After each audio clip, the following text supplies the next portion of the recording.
Hi, this is Naroki5. I am going to be doing this until I die or I find something better to do.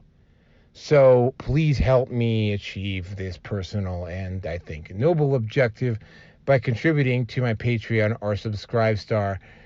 Link is down below. Every little bit helps. Thank you very much. Hello, everybody. Welcome to Red Pill Nation, number 341. I am your host and somewhat sane creator of the Red Pill Nation Hangout, Naroki5.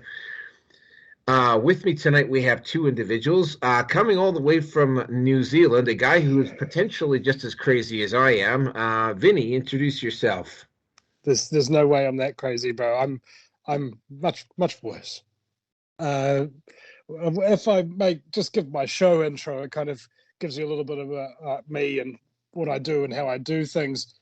Welcome, ladies, gentlemen, and hermaphrodites, my fellow slaves of the global plantation. The Vinny Eastwood Show is bad news. It's like the news, but worse. It's the lighter side of genocide. Just because we're being exterminated doesn't mean we can't enjoy it. Otherwise, what's the point of being killed? The Vinny Eastwood Show, where the only thing worse than living in a high-tech global police state run by child trafficking Satanists is Vinny's jokes. Thank you, Vinny. And of course, we have the guy who's been with me from the beginning, a guy who had to go down to juvie hall because his inner child once again got out and immediately robbed a liquor store at gunpoint. Rearson. I don't know where I don't up for these things, you laser brain. Oh my God. That one's, well, all I'm going to say is that there's no gimp suit tonight. Any and all references going forward, it's all in Naroki's rather vivid imagination. And on that note, his inner child stole the gimp suit and robbed the liquor store with the gimp suit. So, I'm still embracing the inner kid, but gimp suits ain't part of it. So, I don't know what. Did the liquor store clerk freeze when they saw the pool gang kind of thing? Is that how you hold up a liquor store with a gimp suit?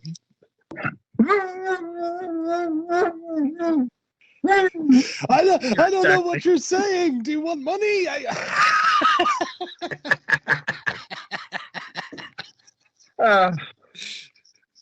It's going to be a fun one tonight. Our motto here at the Red Pill Nation: one standard, no standard.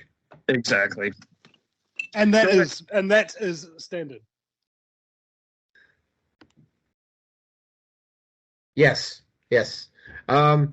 For those of you who don't know, I am at Patreon as Naroki5.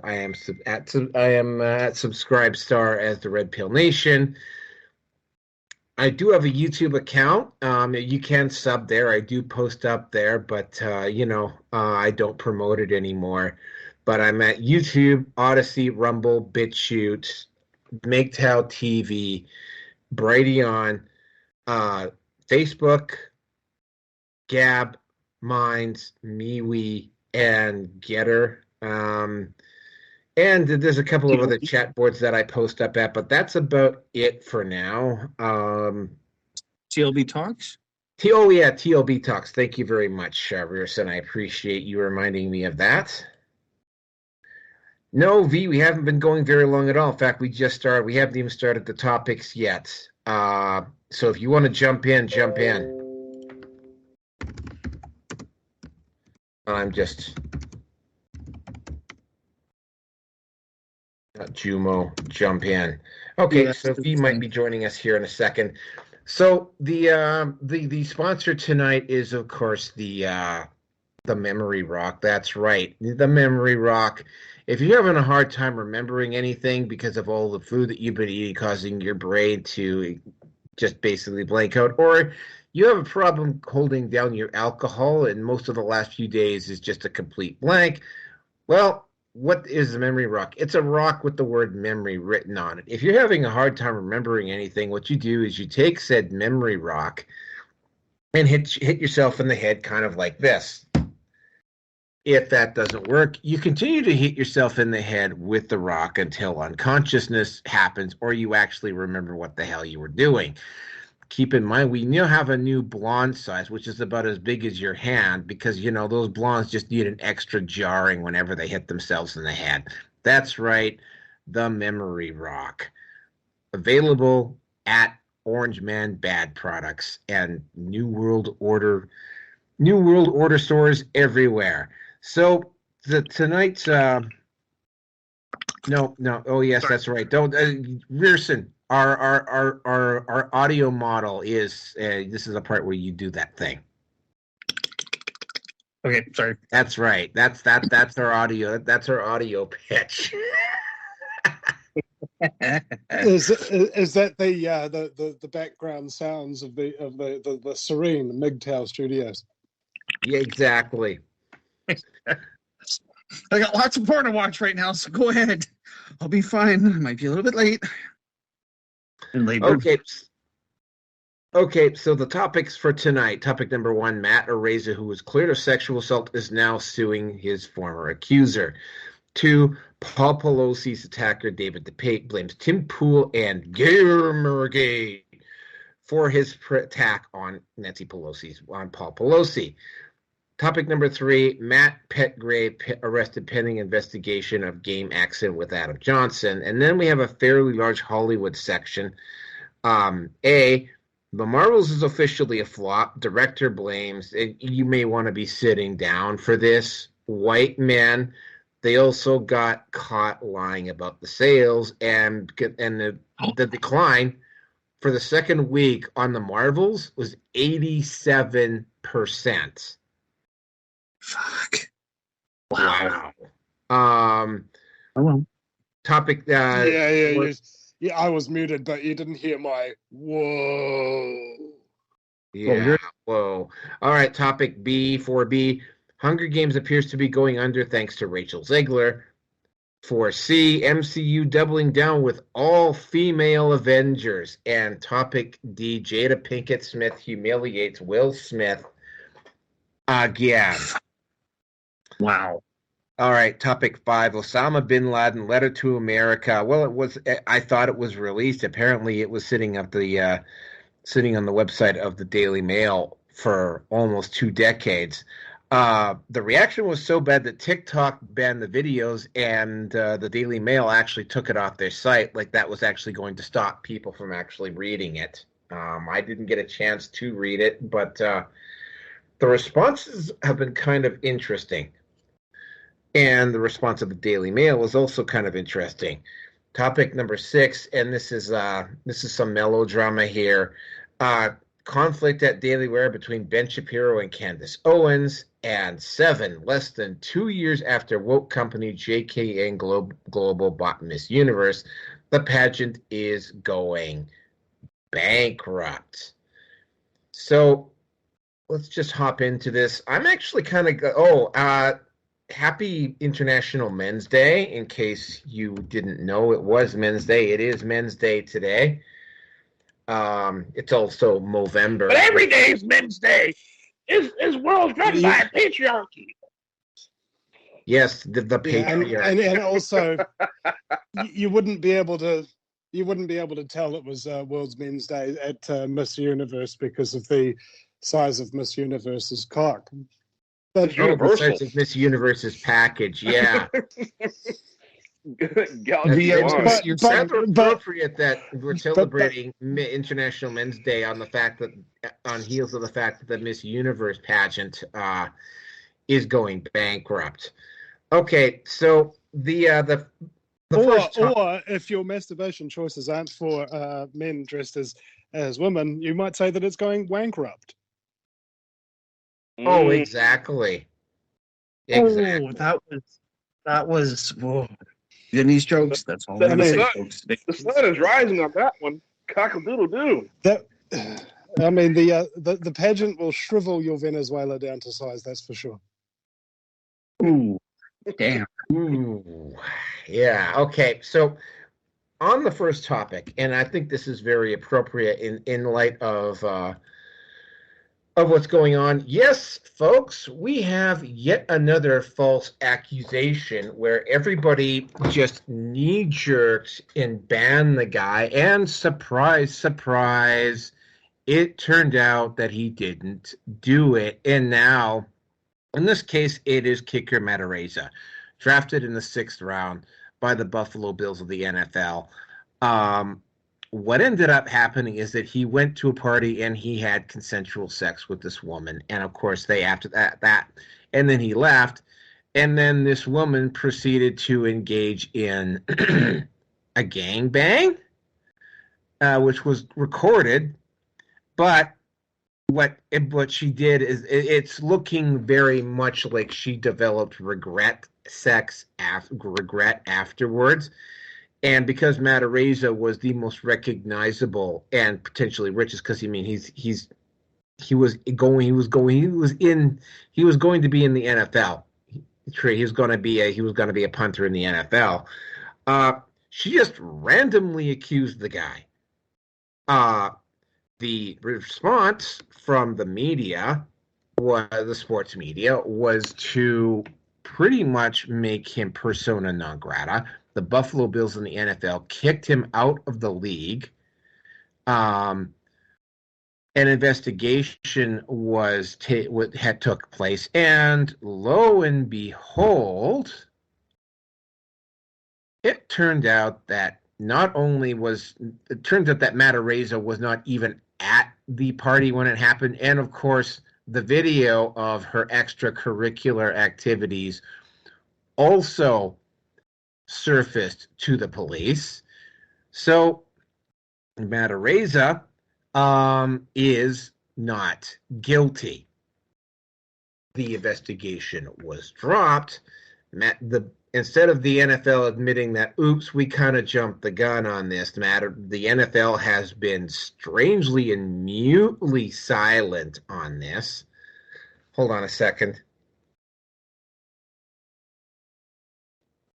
And the Buffalo Bills nor any other team has bothered to actually try and sign Matt Araiza, even though there is now clear evidence of a trail clearly demonstrating that he is not guilty, that he wasn't involved. As it so. Well, I'm sure the video evidence of the gangbang certainly aroused suspicion. Yeah, probably. Although that video has not been made public. That was just something that was it's never been released, and no, I haven't gone looking for it. Maybe Gimpsuit Steve has, but I haven't. Buffalo Bills, no, the NFL has not admitted culpability. There was one of the sports networks that did some sort of mealy-mouthed admission that maybe they had jumped the gun on this, but nobody has brought any of this stuff. Nobody has tried to sign him. Nobody has tried to Buffalo Bills have not tried to readmit him. There hasn't been a lifting of the ban. There's been nothing. So, shocker of shockers, Matt Araiza decided to take the NFL, and and this is something that you're going to start seeing a lot more of, because I saw another one here just tonight.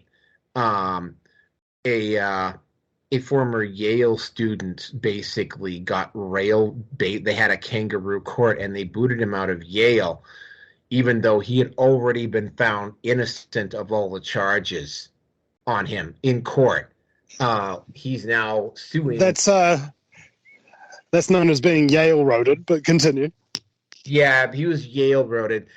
He is now suing Yale for $100 million because basically, they booted him out even though he was found innocent, right? And apparently the proceedings that they did to do this were not anything remotely resembling a fair hearing. He's been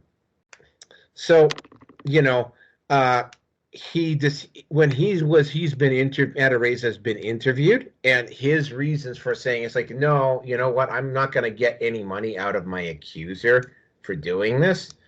But, once again, law enforcement has refused to push charges against his false accuser. This is something that has also happened. This also happened with Trevor Bauer's accuser. This also has, to my knowledge, also happened with the guy in Yale. The people who organized that kangaroo court have also not had to face any criminal responsibility for their actions, so they're being sued legally. These cases are starting to make their way through court, and it's like, again, I mean, I don't want to disrespect an individual who's been on this show a few times, but he did say at the time when Depp won his lawsuit that there was no social impact.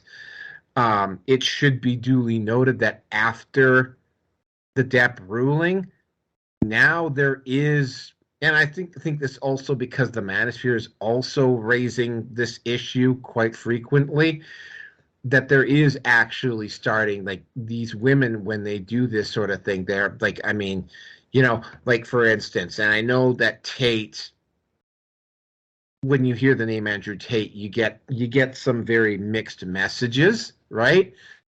The two women that are caught up in the Tate that Tate was allegedly holding against her will, one of those two women, and this is the reason why Tate actually moved to Romania, because these women would not be able to hide behind the rape shield law. One of those two women has 7 false accusations that she's leveled. One of the people that she falsely accused ended up committing suicide over it. Something that, if it had been in the West, would have been completely covered up. Also, so, you know, this is lost. Keep in mind, for every guy like Matt Araiza or Johnny Depp or this guy at Yale who are able to turn around and take these places to court, there's probably 100 to 1,000 individuals that don't have either the financial, emotional, or structural resources to be able to take their accusers to court like this. And I, for one, am actually getting kind of happy now, because I'm kind of happy about this, because it's like, you know, like, these accusers are starting to, you know, I mean, here's the part about it that really kind of gets me. I mean, he is the guy, for instance, with both Matt Araiza and this guy at Yale, right? They have bent over backwards to protect the identities of these women, and these women were not raped. I mean, these women were not raped by the individual with whom these guys went to court over. So, in effect, the rape shield law is protecting a false accuser, and they're still bending over backwards trying to protect these women from the consequences of their own actions. And this is probably something that's going to. This also happened with Jean Gomeshi. Lucy Digaturi voluntarily stepped out of the rape shield, from behind the rape shield law, to try and boost her career by doing what she did with Jean Gomeshi. But the other two women have remained mutely silent. Jean Gomeshi was found not guilty, and this law still protects them, even though they broke the law and made a false accusation and have faced no legal consequences. So I don't know what's going to happen, but I suspect that there's probably more than a few other cases like this that are going to, as the manosphere continues to get bigger, as the resources and the information that and by the way, it's not just pickup artist stuff. You know, I'm currently dealing with an individual in my circle who was he had a medical condition, and he got himself into debt, so he went out and got himself a second job. His ex found out about his second job, and he did it to pay for his medical bills. His ex took him back to court, and they're now garnishing his wages. So now he's doing somewhere between 60 and 80 hours a week, and he cannot quit either of those jobs if he needs a break because his ex is garnishing all of those wages.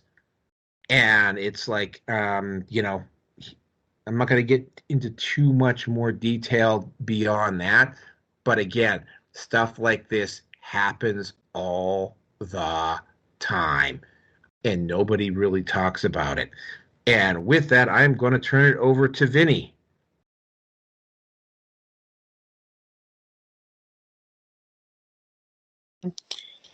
Yeah, this is something that is really horrific, and people don't actually realize the damage that false accusations can do to your reputation, your life, your emotional state of well-being, you know, that kind of thing. So it needs a lot more redress, I think. I think the consequences of rape, you know, however much time you spend in prison or something of that nature, I believe personally, if you've falsely accused somebody of rape, you know, done so maliciously, then I think those same consequences should be rendered upon you. You know, so that way people don't have the opportunity to cast stones from an ivory tower. And I'll hand it back to you. V, you're up.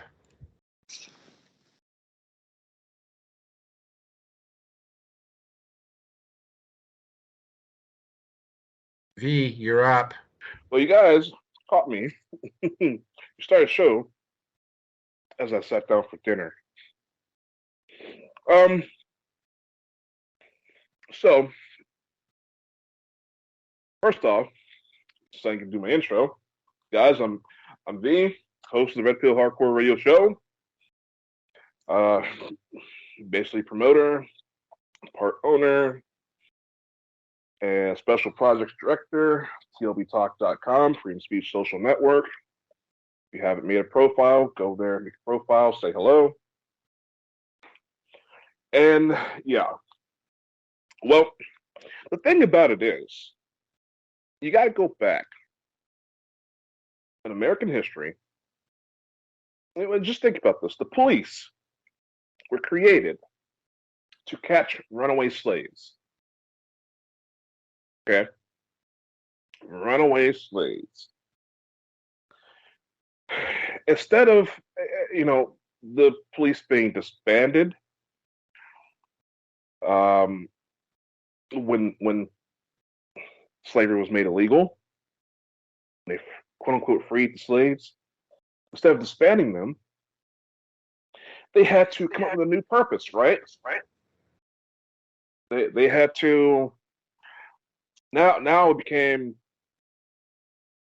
rounding up slaves to protecting society, right? Okay, so how many? I would say hundreds of thousands of black men got taken directly back. I would probably say millions, actually, got taken back to the plantation because they committed a crime, quote unquote. And that was their punishment. Oh, well, back in the plantation again. And the whole calling rape. White women calling rape. And especially when women want to be sluts. They want to cover up their infidelity. You know, back in the day, husbands knew that they were being promiscuous.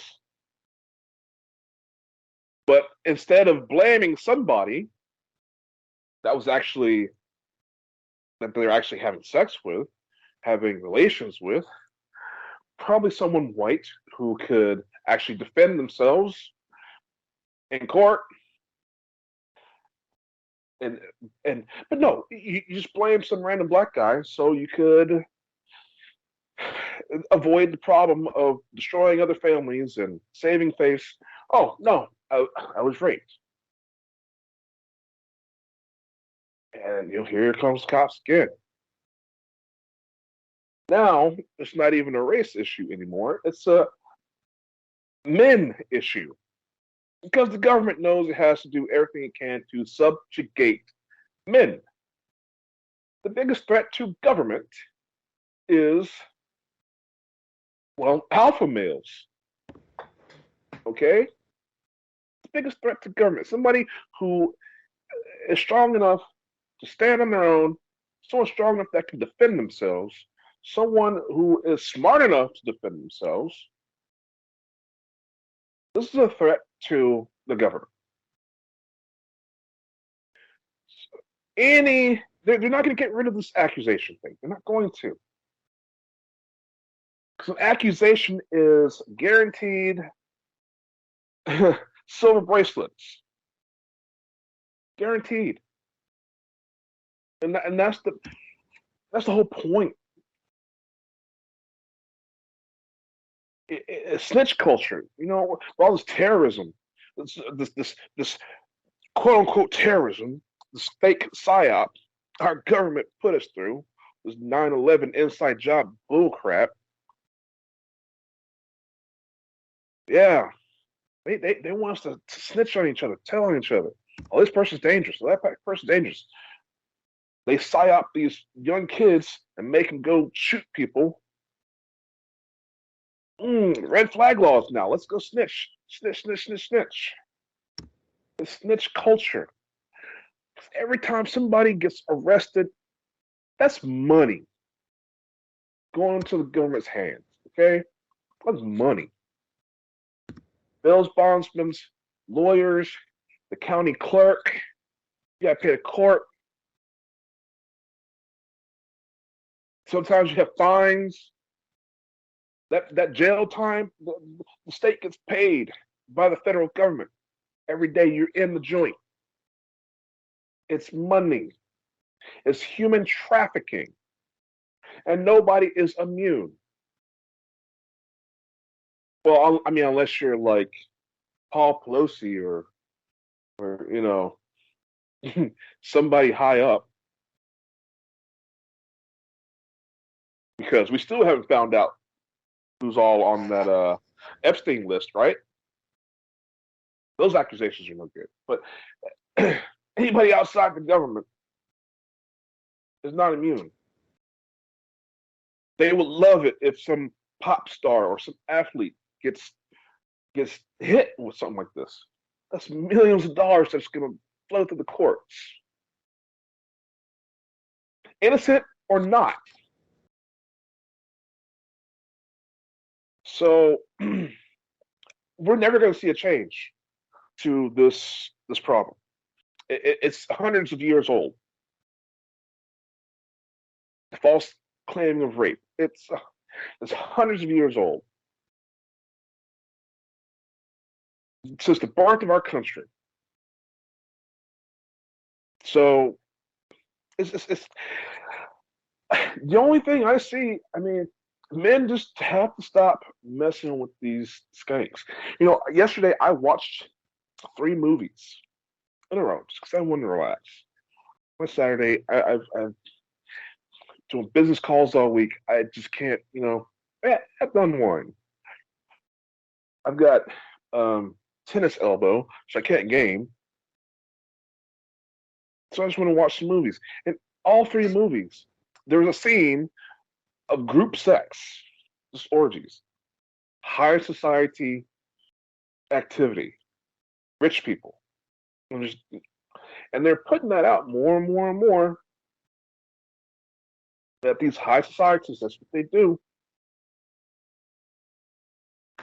I don't know how these people don't get caught, but a football team, these women are just talking about this stuff all the time.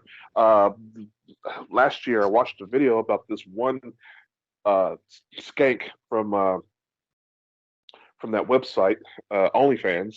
She's talking about she literally sucked off an entire basketball team, and she's bragging.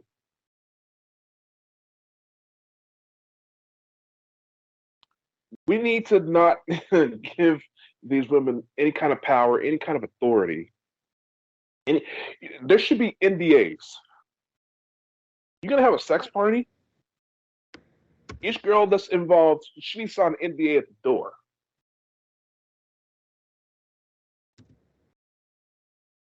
We need to get litigious.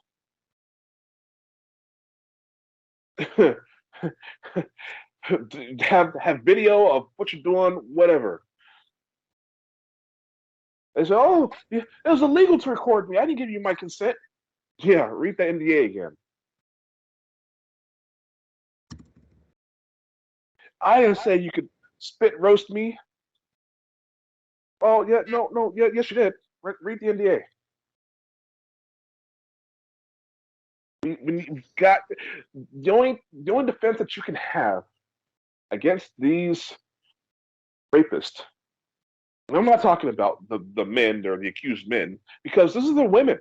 These are the women. This is the women's way of raping men. And people don't understand that. We can take a woman's body,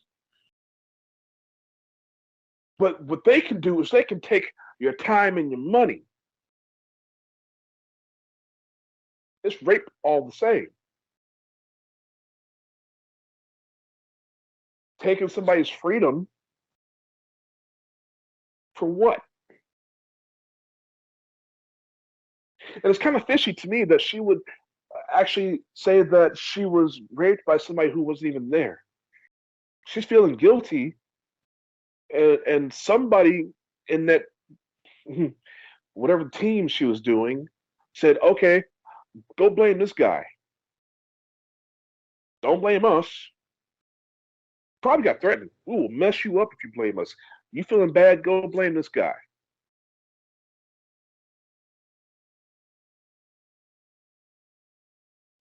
I don't know. I mean, if you're gonna treat a woman like a hoe,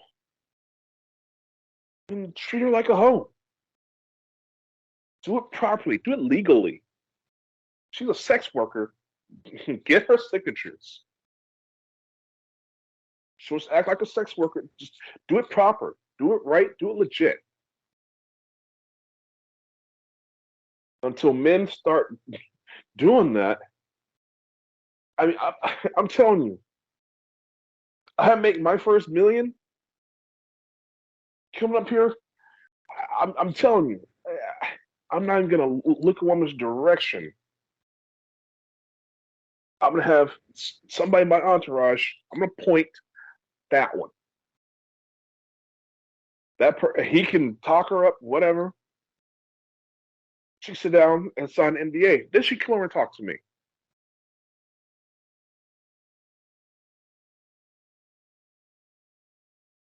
People need to get smart. It's a shame having all that money, having all that opportunity, and then screwing it up. I got a cousin who extremely athletic, not too bright, extremely athletic. He was on his way, damn well on his way to the NFL. Yeah, well, he ended up doing 6.5 years in prison because he got with an underage girl. Consensual sex, but she was underage. She lied about her age. Was there any consequences for her? None. Zip, zilch. So women are simply just a trap in today's society. You gotta be careful with them. There's a psyop, there's a trap, there's always something. You know how scandalous women are these days. They're not like the women from the 40s and 50s. Okay? These aren't sweet housewives that just all they want to do is have babies and take care of their house and husband. These aren't these kind of women anymore. They're toxic. They gotta be careful. With that, I'll pass it on. Rearson, take this topic out. Oh my God. Well,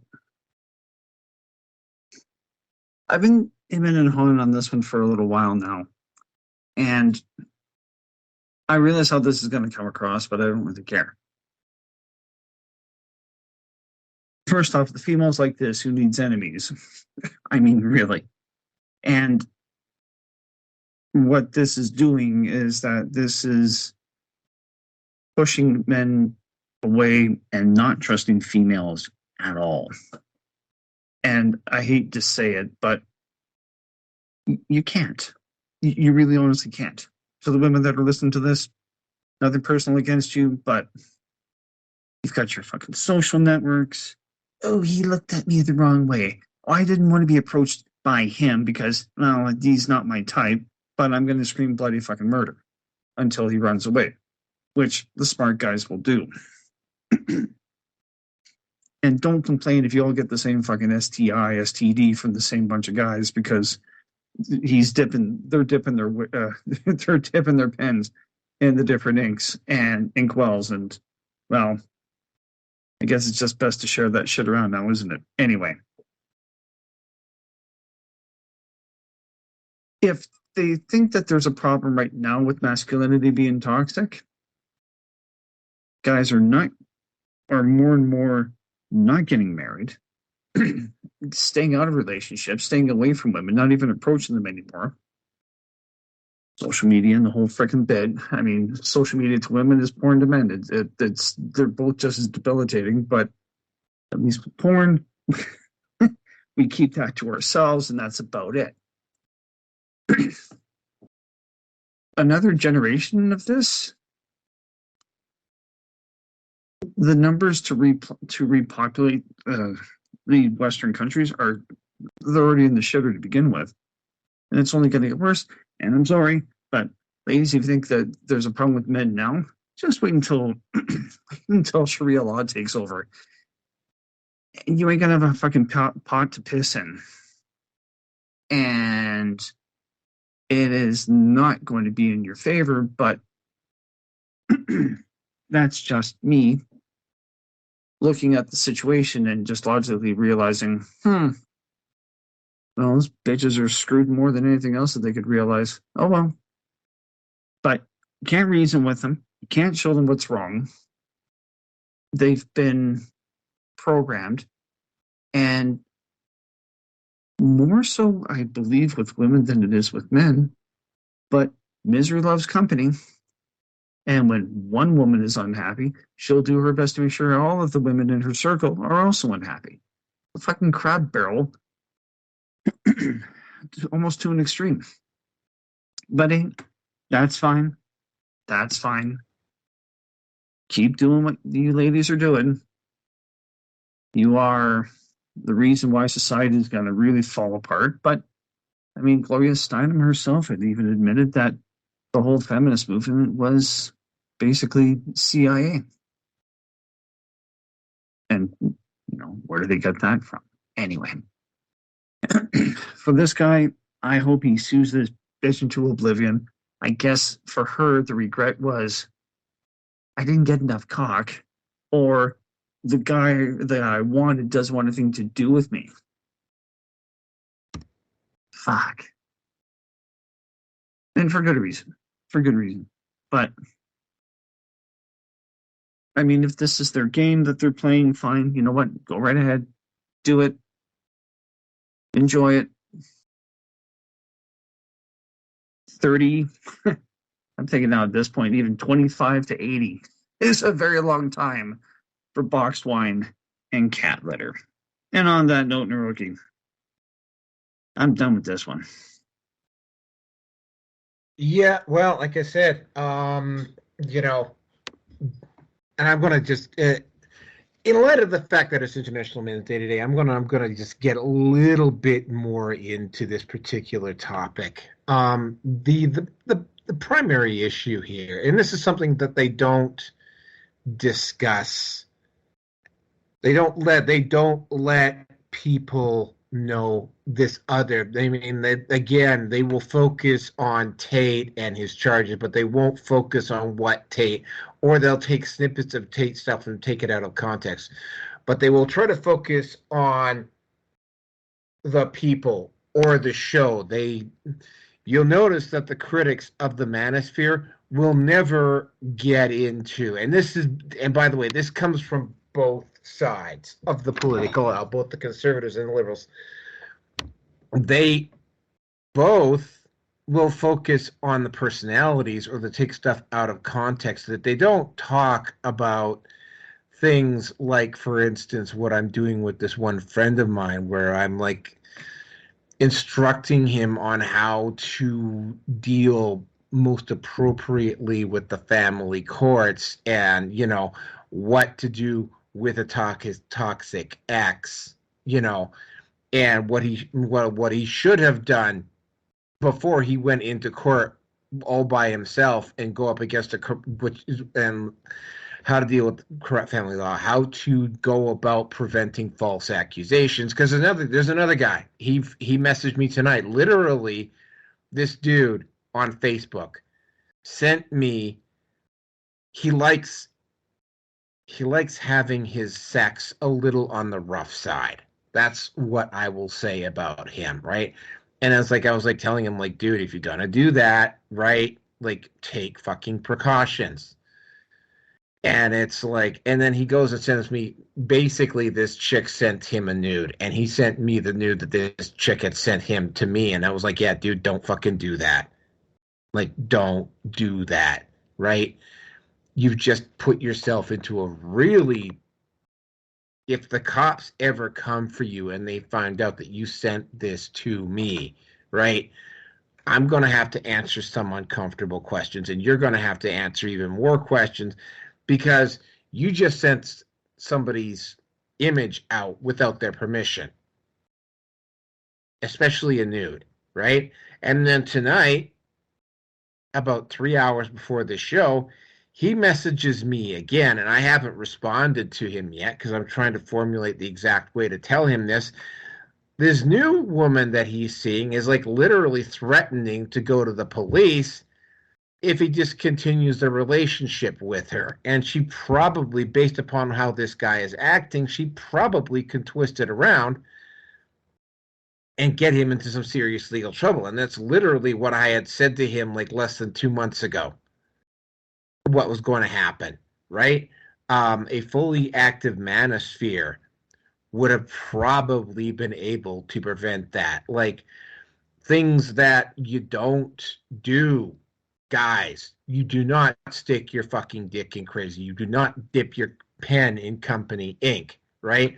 If she has drug addiction issues, if she appears to be jealous, if she has a serious mental illness like bipolar or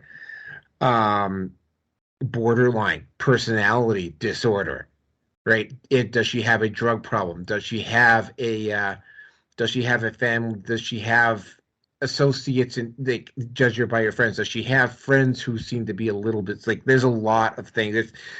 There's a lot, and I mean, I've been accused of being paranoid for pointing this stuff out, and it's like, yeah, okay, I'm paranoid, but let me tell you something, man. The amount of grief that women have been able to give me in the past few years has been almost zero.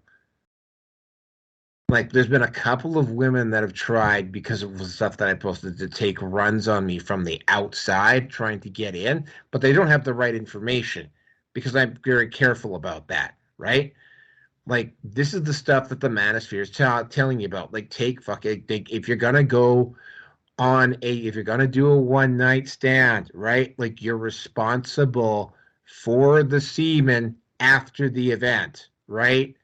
Like, you don't just leave the house and leave your used condoms lying all over the place. Because if you're a guy with means, right, she can self-impregnate with one of those condoms, right? Like, take those condoms, go to the toilet, flush the toilet, see the condoms go, and all of them down the toilet. Do not just throw them in the trash, right? This is stuff that the manosphere is also, information the manosphere is also spreading around, and they don't want you seeing that.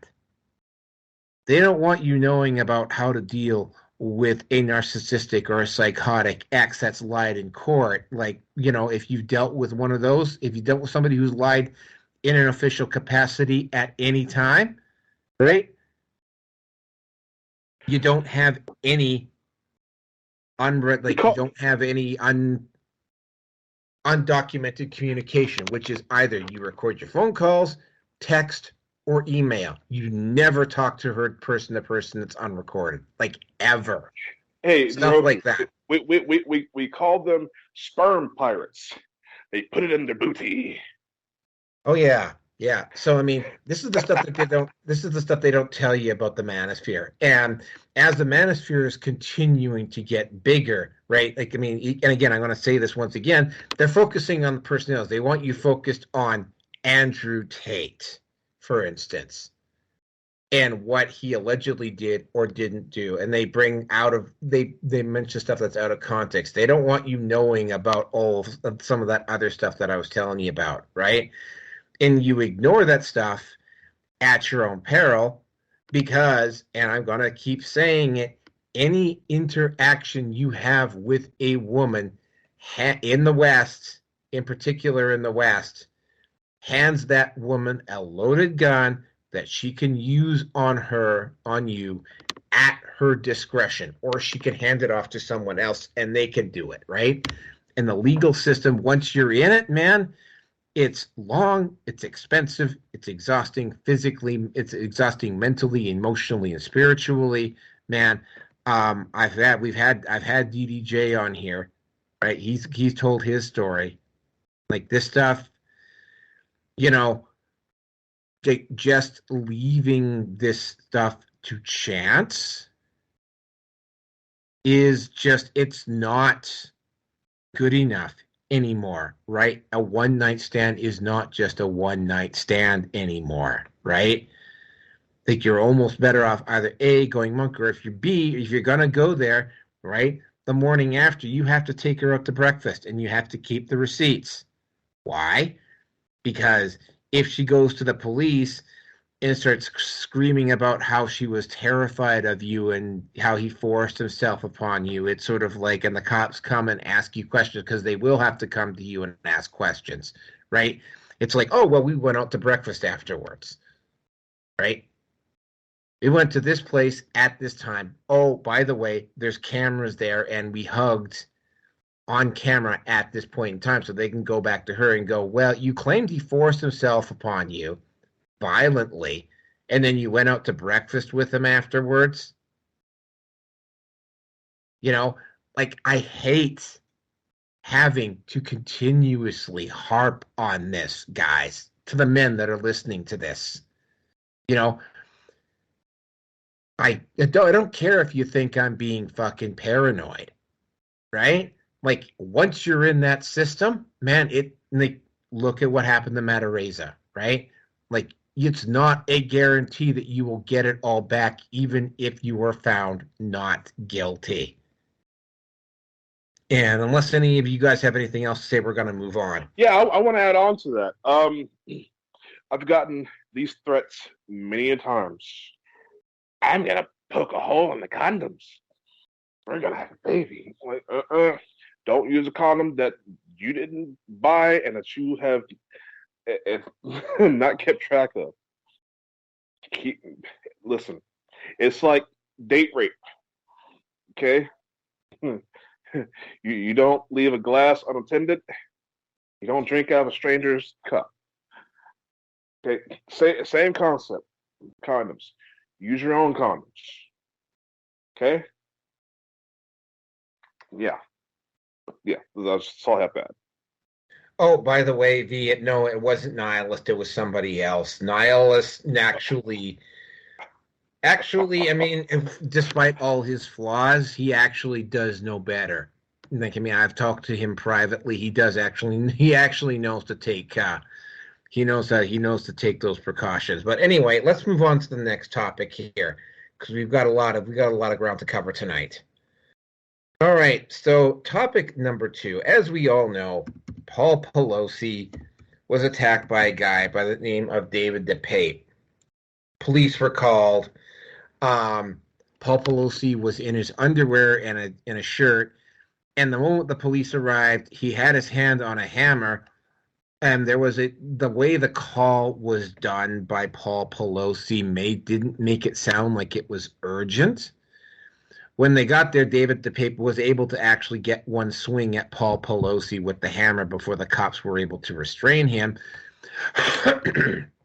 A close look at David DePape, whom, by the way, is a Canadian expat who's living off the grid in the Bay Area, who had a BLM flag outside of his little tiny trailer, his motorhome.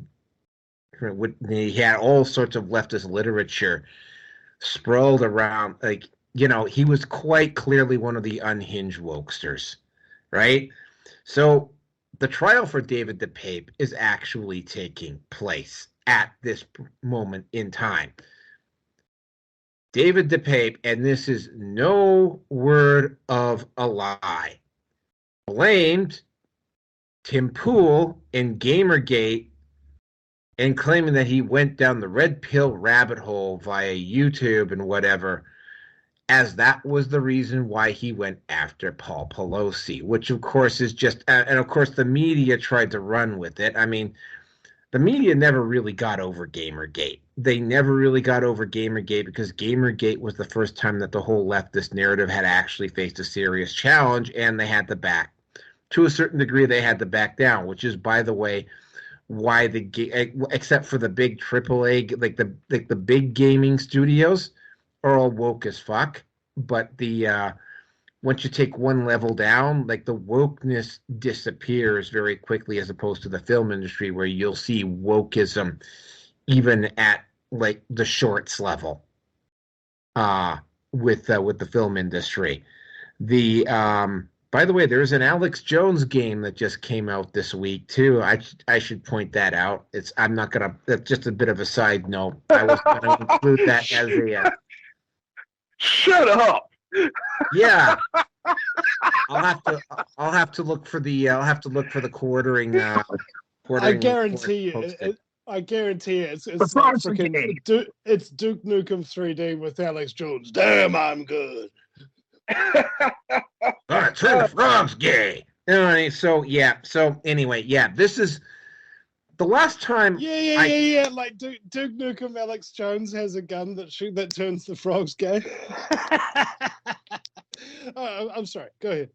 So the last time we covered this as a topic, oddly enough, it was me and Nihilus were the only two people on that night, and I did a deep dive because this guy made this claim. I can't even remember what the name of this dude was, but he actually documented his entire watch history and posted it up at this one particular board.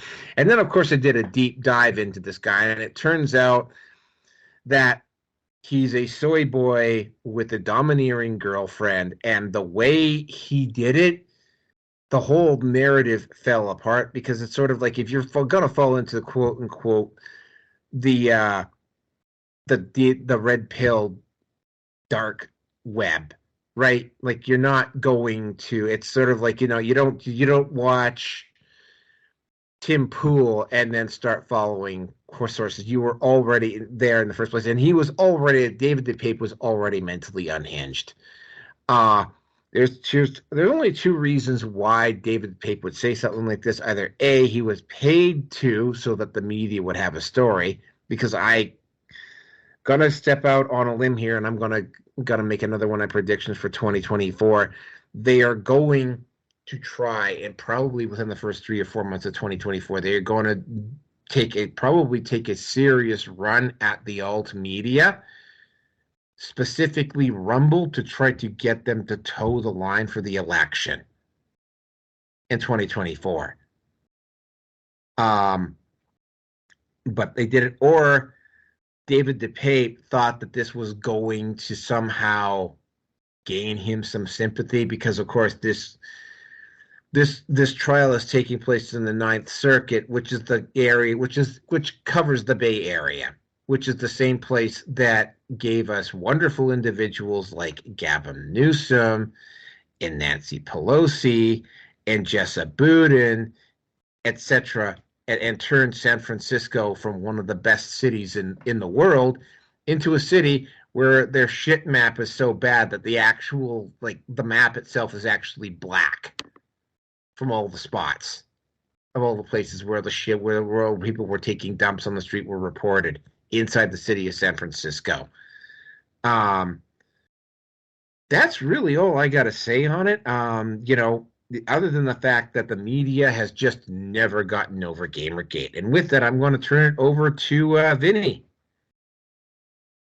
Yeah, I'm not sure how much I can really contribute to this kind of conversation, but the vengeful spirit of people who are deceptive, in particular what you might call the left, but you might just kind of call them Satanists or solipsists, really, people who believe there's no such thing as truth. They really don't like it when people bring the truth to them, and they have various measures by which they will make you pay for your transgressions against their made-up crap. And with that, I'll hand it back. All right, V, you're up. Yeah, not much to say here either. I don't know why this guy needs to be relevant. He's old news.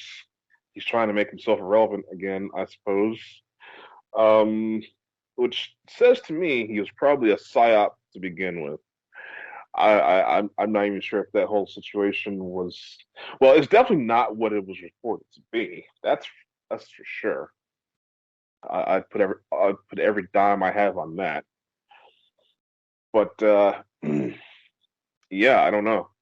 Publicity, and relevancy. You got to think about that when the stuff comes up, and we probably shouldn't pay it much attention. So, anyways, I'll pass it on. Pearson.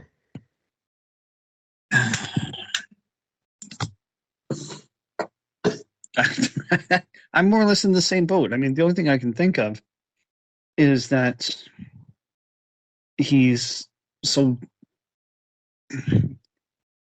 desperate, grasping at straws that, Tim Pool told me to do it. So what's next? God told you that you're a fucking idiot?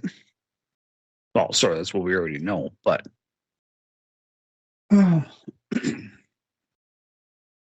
guy's mentally unhinged and emotionally as well, too. I mean, he's an opioid addict, if I remember correctly.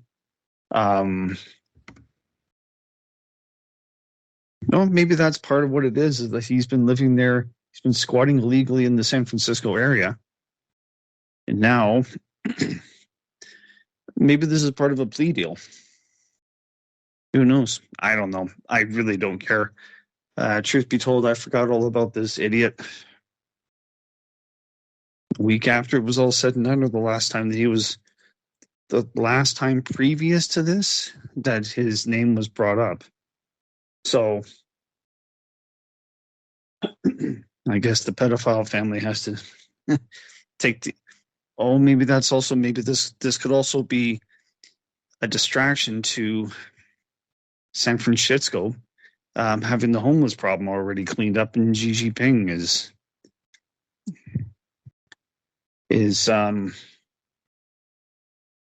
he don't like the benefits of a population that can tell him to go get stuffed. So that's not outside the realm of possibilities.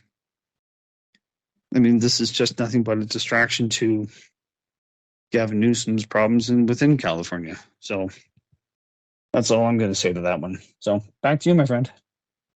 Yeah. So,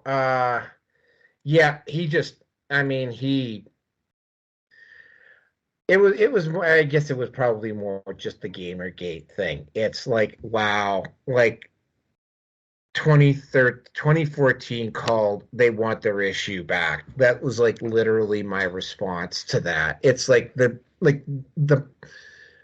mainstream media, the leftists, the globalists, they never have gotten over Gamergate. And that was the thing that stood out for me. And with that, let's move on to the next topic here. Okay, so the next topic, and this one is probably not that big of a surprise. As we all know, a couple of weeks ago, Matt Petgrave had a little bit of a he had a slip, and his skate got taken up the ice, and Adam Johnson was skating with his head down. By the way, something you're generally not supposed to be doing in a pro league hockey game for multiples of reasons, not just because of the skates, but because it's like if you skate with your head down, I mean, that's when you get those bone-crushing open ice hits that give you concussion that might last a lifetime, which is one of the big reasons why Eric Lindros had to retire. He wasn't physically beaten down. I mean, he just took such a mass. He had this bad habit of skating with his head down, and Scott Stevens just like floored him. But, you know, I've seen the video, and I think most of us have already seen the video with Matt Petgrave and what happened. And from the angle that's shown, it does kind of look like maybe he had raised his foot. And Matt Petgrave does have a reputation for being a bit of a dirty player.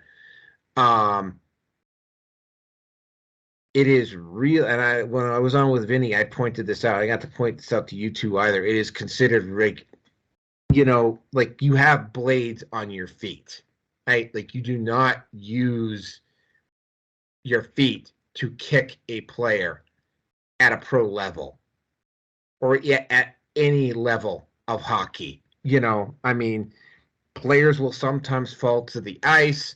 Like, for instance, there was one point where I kind of nicked somebody in the neck at one point.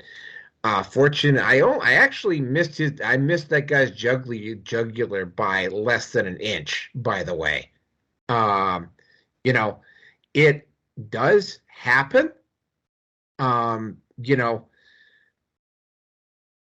because of how it looks, though, the police have to basically, and because of the amount of publicity around it, the police had to arrest Matt Petgrave. And by the way, the fact that Matt Petgrave happened to be black and Adam Johnson happened to be white is irrelevant in this particular situation. The police have to do due diligence here, so they have to arrest Matt Petgrave. They have to figure out, did something get said between the two of them before the game started? Did they have a history before in previous games? Like, is there some bad blood between them? Right? Did Matt Petgrave, and again, right, I have fallen awkwardly. I have had my feet go up into the air. There's a particular check in hockey, otherwise known as a hip check, where if it's done properly, like you will like literally flip over, like you'll go ass over tea kettle onto the ice and your feet will go up into the air. I'm going to have to find an example of it and post it up for you guys to basically know what it's like. But yeah, no, skates can and do occasionally go up into the air. Now, I don't like, and there was also like, I mean, for instance, there was an incident 20 years ago with Clint Malarchuk where somebody's skate went over his jugular. Fortunately, it happened at an NHL stadium, so they had medical staff immediately there to treat the guy, and he survived. There was also a case that happened in Italy back in the 80s where a player, they were right in front of the net, and one of the players basically swung around and stuck his elbow right into the chest of another, right in his heart, and he hit at just the right time or the right place, and the player like literally collapsed on the ice, like dropped dead from a heart attack, like right there. So, do fatalities occur on the ice? Yes, they do. The case that I was just mentioning, they also had to do an investigation and a trial because of due diligence, right? So, do I think Matt Petgrave did it on purpose? No, I don't. Is Matt Petgrave a dirty player? Yes, he is. I don't know his actual. I'm going to have to actually go and look up his stats and see if he was suspended at any time for engaging in dirty play, because there are players like that. Again, I'm going to bring up another guy who was notorious, and there's this hit called a knee on knee, because the players on the ice are moving so fast. Like, if you hit the guy knee on knee, you'll give the player that's skating into it a Charlie horse. And what ended up happening with Brian Marchmont is that he tried to do it to the wrong player one time, and he got retaliated on so badly that they actually had to take him to the hospital on a stretcher. Brian Marchmont actually stopped doing what he was doing after that. So, yeah. Are there dirty players like that in the league? Yeah. Are there players that will go out and deliberately try to injure other players? Yes, there are. Do I think that what Matt Petgrave was doing was intentional? Well, the video looks pretty damning, and for people who don't know or don't watch hockey, it does look damning, but I have seen players get taken down and have their skates go up in the air from that type of a hit before, or they just get caught off balance. And yeah, Adam Johnson did have his head down when it happened.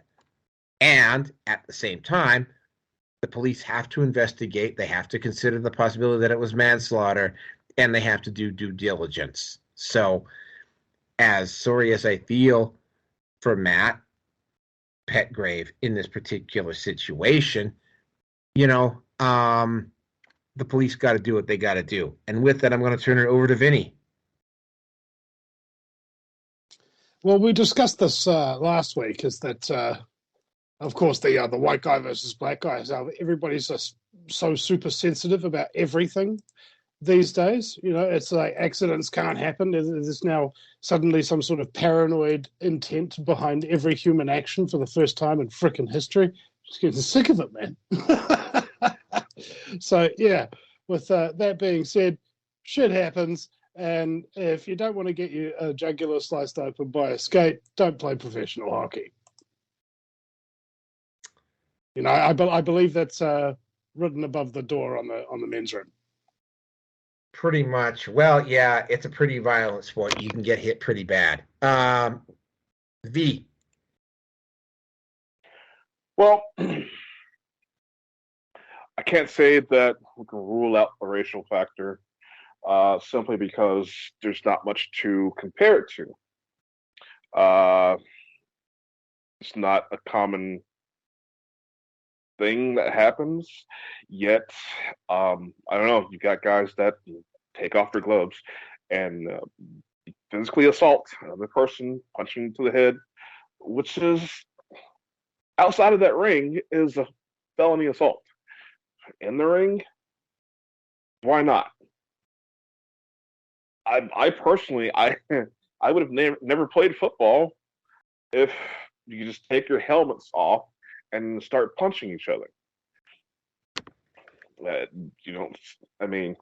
You will see it in basketball every once in a while, but there's punishment for it, suspensions and so forth. So the doing of due diligence, yeah, just like when every woman claims rape, a guy gets arrested, right? Due diligence. So yeah, I don't know. We'll know next time if it happens in the future. White guy blades another white guy's throat. Will he be arrested? Will he have to go through the same rigorous court proceedings? Well, time will tell. And that I'll pass it on. All right, I got one other thing to point out here. The incident in the NHL with Clint Malarchuk. There were only maybe about a half dozen black players in the entire of the NHL.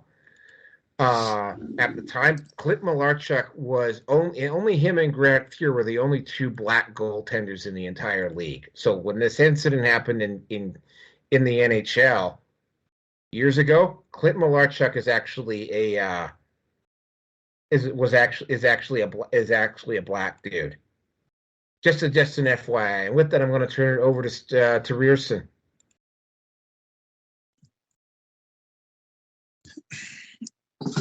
Hockey is a sport that I have only mild interest in once every 4 years. That's it. And even then, Olympics. Yep. And even then, it's one of those. Well, Canada better get the fucking gold because that's the only thing that we expect of our Olympic team. I will be fully honest with you. I don't give a flying fuck about this being that a black guy killed a white guy. I really don't give a shit. I've got more important things to waste my time on, and this isn't it. I'm fully... But then again, how are the police going to handle this one? I don't fucking know. Are they going to be too afraid to say that it was manslaughter or whatever the case may be? Is he guilty of doing it and shit just went wrong? Well, I don't know. I mean, I expect that the police are going to pussyfoot around on this one for as long as they can. And, yeah, fuck, whatever. I really don't care. Whatever. I appreciate the sport. I really honestly do. It takes a lot of work to skate. And I never been able to handle. I never mastered how to stop. I think I did it once, and I believe it came down to was to put my feet at that right angle to kind of dig into the ice, kind of skipping on it, but it scared the shit out of me. So I think when was the last time I went ice skating? That was with my ex when we were in Banff. And I had fun. No, it wasn't with her. I did go ice skating with her on Lake Louise. Really was a wonderful night. But it has been the better part of, I was working at Miki actually. So that is, yeah, it's about half my life ago. I haven't been on a pair of skates since. And I don't really miss it. I really honestly don't. So, but I'll let other people worry about this. I will let other people lose their shit if they want to make this a racial thing. Not you, V, not implying you. I'm talking about people that are going to go out and likely might be inclined to, I don't know, peacefully protest with fires in the background and the like. So, fuck, we'll see. And that's all I got to say, gentlemen. And Rookie, back to you. Oh, hey, a Canadian who doesn't like hockey. Oh, that's a bad thing, don't you know? No doubt about it. No, it's not that I don't like it. I just don't care. I don't care for it. It's not my thing. As I said, I appreciate the sport. It takes being a hockey player. In my honest opinion, it requires so much more work than any other sport that's out there.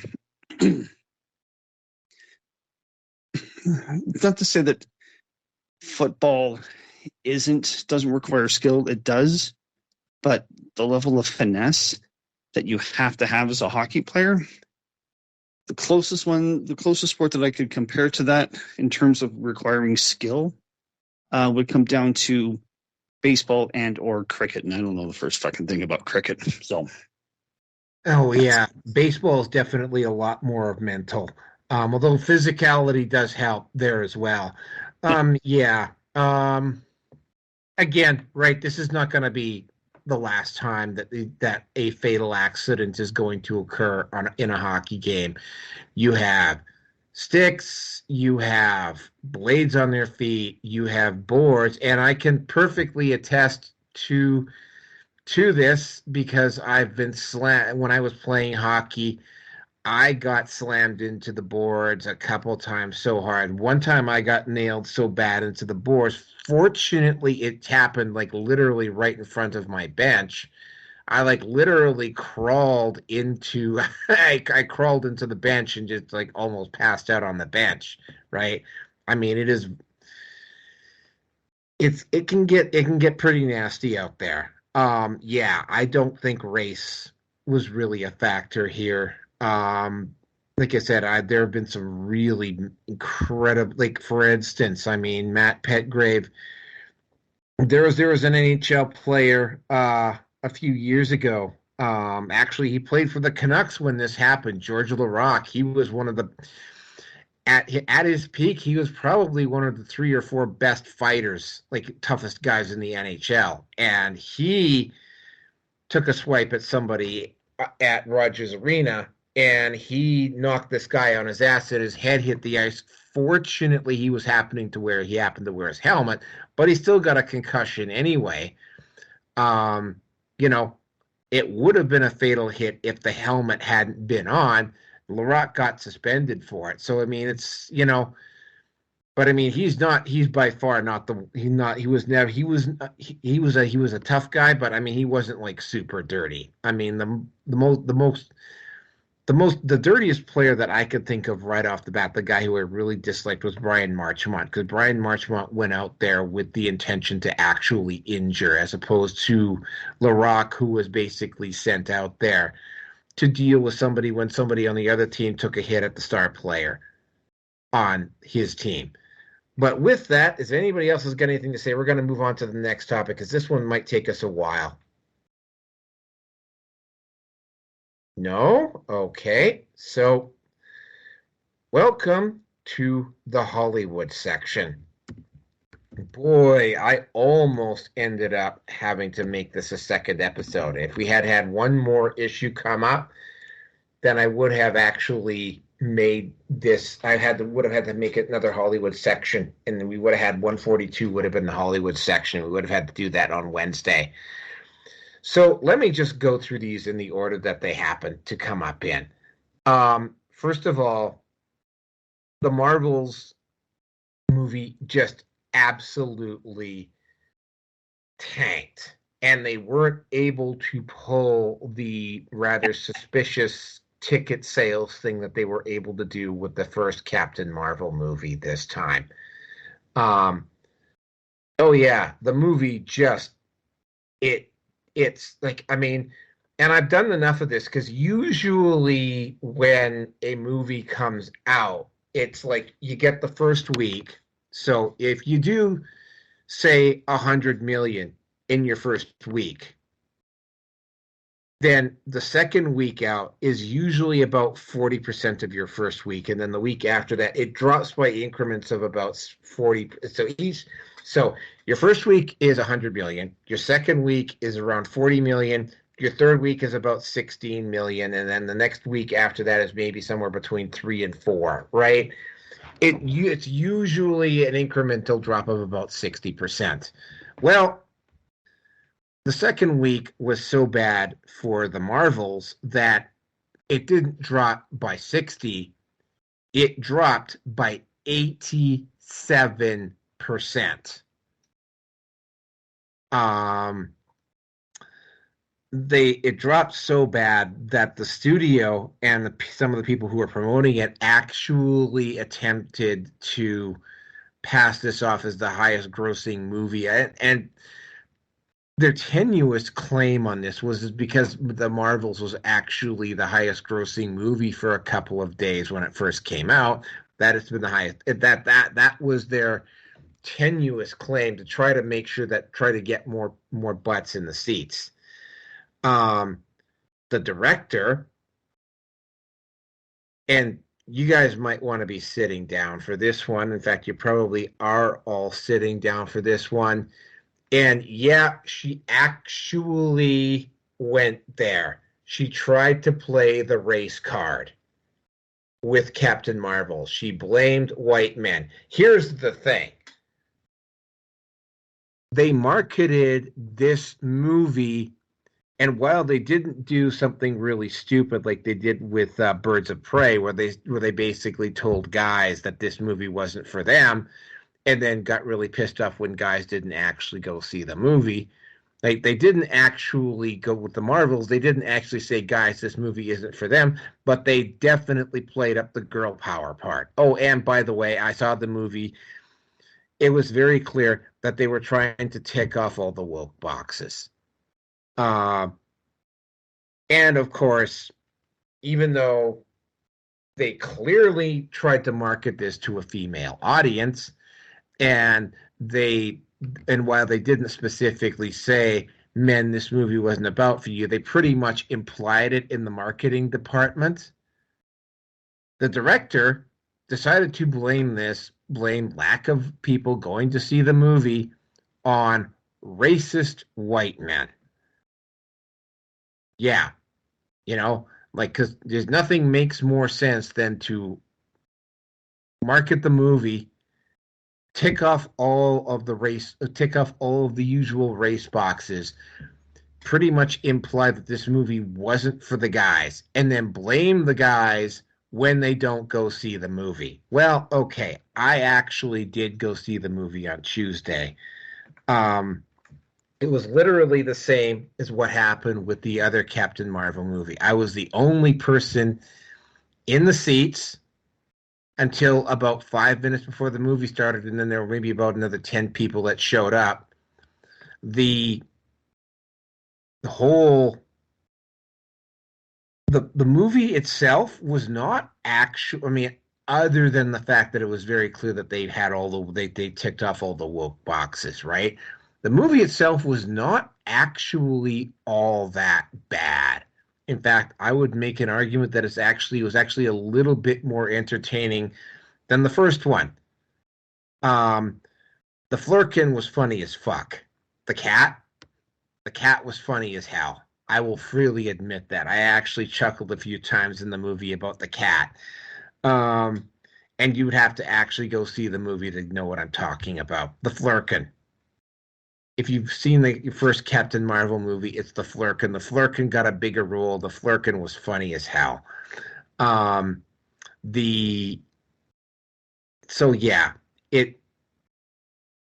a way, it was actually better than the first movie. The only problem is again, right? They marketed it wrong. They're in a genre that's not doing particularly well anymore. And of course, right, they got pissed off when people didn't go see the movie. Now, the Hunger Games one, again, right, potentially more franchise fatigue. But I mean, the hero in this movie is actually Coriolanus Snow, who was actually the villain in the first set of movies. I have not seen this movie yet. I will probably go see it Monday or Tuesday if I'm still in town. It doesn't, but again, this movie, and I haven't actually seen the weekend figures come out for it yet because they usually don't release the Sunday figures until Monday morning. But apparently the Saturday numbers did not look particularly good, which means, and a lot of it too, there's a lot of reasons why a movie does poorly. They're making the same excuses for Rachel Zegler that they were trying to make for Brie Larson around Captain Marvel. Oh, well, she's not saying anything that men are saying. Yeah, the only problem is that, I mean, it's like, and they're trying to twist things around. Going back to the Marvels, and this was no word of a lie. On Twitter, there's this one guy who said, oh, well, you say what you want to about the Marvels. It's still the highest grossing movie for a black female director. And I was going to point out, it's like, if this is what you're trying to reach for, to try to reclaim a victory here, it's like, you just need to stop. How much, getting back to the Hunger Games, though, Rachel Zegler, I mean, she's movie kryptonite. I mean, she literally almost all by herself killed Snow White. You've got the usual wokesters on Twitter and people in the Hollywood media attempting to blame anybody except her and her actions for what's going on. The only problem is that as you just saw last week with Jezebel going under, it's not really working particularly well. So yeah, how much did Rachel Zegler play into this? I don't know, but the studios to a great extent are doing this to themselves because they just don't want to take a risk on any original content. Now, next one, and at the end of the Marvels, they actually did one of those short little clips at the end of the movie where they pretty much stated, for the record, that they are going, and this is no word of a lie, and all female Avengers. Now, if they've got a decent team of writers, if they have a decent director, as a director who actually wants to make a movie and not just show up, paint by numbers, and just hope that the studio people in post can fix it, it might work. But considering that we're talking about the MCU here, and we're considering the fact that we're also talking about the fact that, I mean, again, in order to be nominated for any type of an Oscar now, you have to actually tick off all of those boxes, all of those woke boxes, in order for your film to be nominated for in any category at the Oscars. So, yeah, you can clearly see they're trying to tick off all the boxes here. Maybe it'll do well. Maybe it won't, based upon what I'm seeing with the MCU and the person that's managing, Kevin Feige. I don't think it's going to go well. By the way, Kevin Feige was not happy with what happened with the Marvels. And the last one is, well, we're talking about Jada Pinkett Smith, and again, she released a book where she insinuates, and she had one of Will Smith's quote unquote best friends release information about Will Smith, suggesting that Will Smith was either gay or bisexual. I really don't care. Again, it completely leaves me gobsmacked that Will Smith has not just walked away from Jada Pinkett Smith, right? Like, I don't know if you guys have ever run into a guy that's married to a toxic woman who's just abusing the shit out of the guy, and you're like looking at him and you're like going like, why are you still married to this woman? Like, why the fuck will you not leave?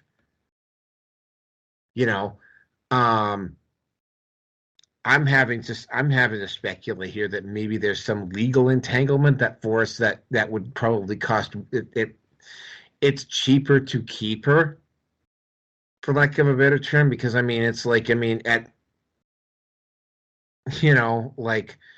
pulling the stunt she did on her podcast, The Red Table with Will Smith, would have been enough right there to end it. And Will Smith is not a stupid man, and even in the hyper reality that Will Smith lives in, there has to be a couple of people looking at Will and going, what the fuck are you doing? Why are you still married? Why have you not dumped her already? Right? Like, he is facing, like, even if nobody is saying it to him, like when he's walking down the street or when he gets into a crowd of people, like, because I've met a guy like this, and he starts talking about he was talking about his wife, right? And it would be like, and I'd be like looking at him, and it's like, there's that look that you don't intend to give a guy like that look, but you do, and he does see it, right? And he has got to be, I mean, he doesn't appear to be part of the pedophile group, although he's definitely tied in with the Scientology faction in Hollywood. But he has to be like when he's walking around in public or whatever, or he's walking around with his closest friends, and they're all just like looking at him, and they're just like why? Like they're all just giving him that look, right? Like that's got to be bugging him. Like that just has to be. And again, I'm not Will Smith, but I mean, at what point do you stop trying to make the relationship work and you just basically cut ties? Their kids are all grown up, so they don't have to stay together because of the kids. So, I'm left scratching my head as wondering as to why Will Smith is doing what he's doing. And with that, I'm going to turn it over to Vinny. Yeah, it's one of those sad things when you realize that a person is so brilliant, so wonderful, and any woman could have him and whatnot. But he keeps putting up with all this abuse, and this sort of relationship is very common in Hollywood because I think a large part of the Hollywood profession usually suffer from some kind of personality disorder.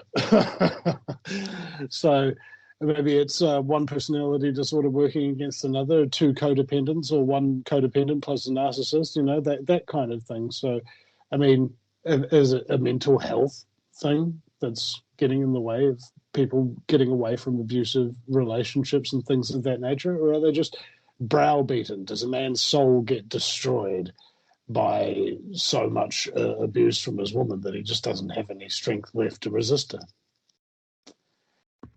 Just a question I'm thinking about. So go ahead, guys. V.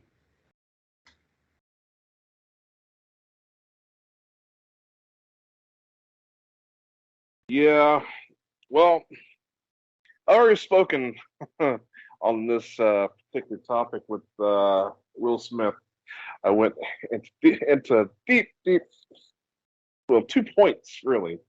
So I'm not gonna go back over that. However, with this, you mentioned, black woman director. I just think, who cares? Who cares? J.J. Abrams, white man, well, you're technically Jewish white man. He put out crap too. Is it crap? Does a certain product have to be crap because a black woman put it out? I mean, listen, it's not about the end product, okay? How many? I imagine these people, these very people that make these outrageous comments, black female director, and because it's, I imagine these people going to a restaurant, someone saying, oh, this person doesn't like this meal, doesn't like this food. Oh, because there's a black chef, a black woman chef in the kitchen. No, nobody does that.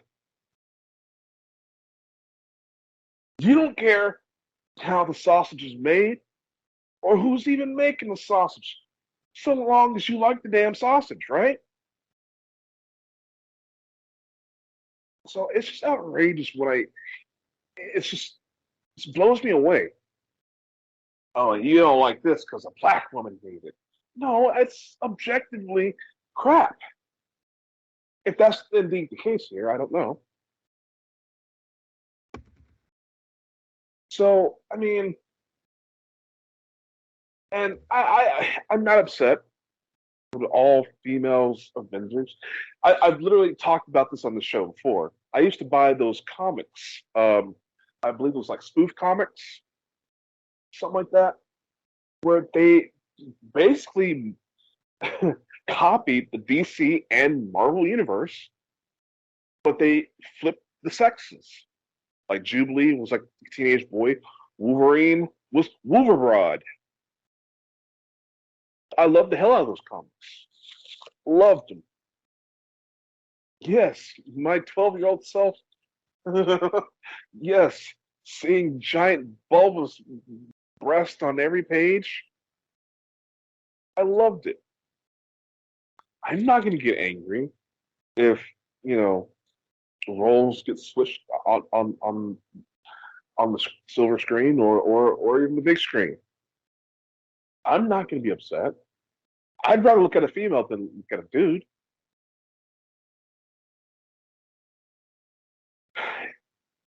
You want to have this quote unquote woke, because there's two hot lesbian action, because they're kissing. The two hot actresses kissing each other. Oh, it's woke. No, I don't see it as woke. I see softcore porn. Hey, this is Skinamax to me. Let's keep it going. So I don't understand those people either. These women, I don't care. I want to see more. See more of it.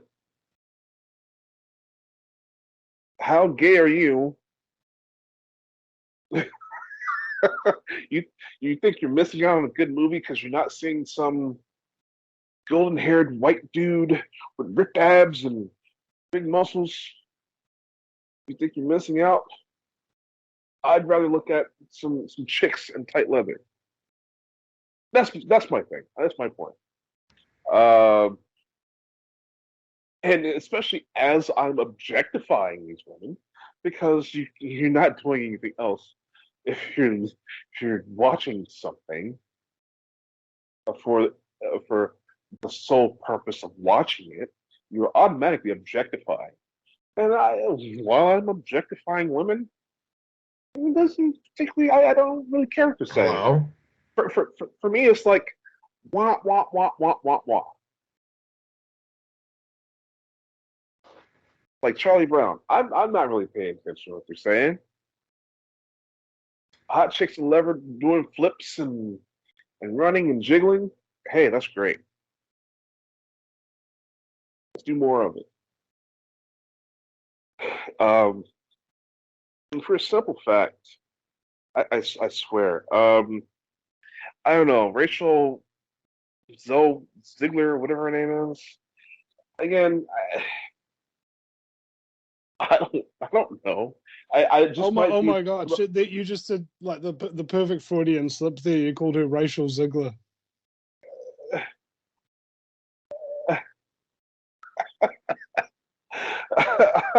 Well, if she, I don't know. I have base consciousness when it comes to. I might be just the most chauvinistic man on the planet. For me, it's just like, I don't know. Shut up. Show me your boobs. No, I don't care what you have to say. I don't care what your opinion is. Entertain me. Dance. That's what you're being paid for. I don't care about your political opinion. I don't. I don't care about your view on the industry. I don't. Getting paid millions. Shut up and perform. You want to be a freaking activist? Go to a freaking, I don't know, Biden rally or something. I don't know. I don't. I don't know where I was going with that. I just, people make themselves out to be so much more than they are. If you want to be more, I understand. I'm not hating. Apply yourself to something higher. But you're in the entertainment industry. You're paid to entertain. And what is to be entertained is what someone likes, what their taste is. That's what you have to satisfy as an entertainer. So anything political Ziegler has to say, I don't care. People don't like her movie and she can't take the criticism.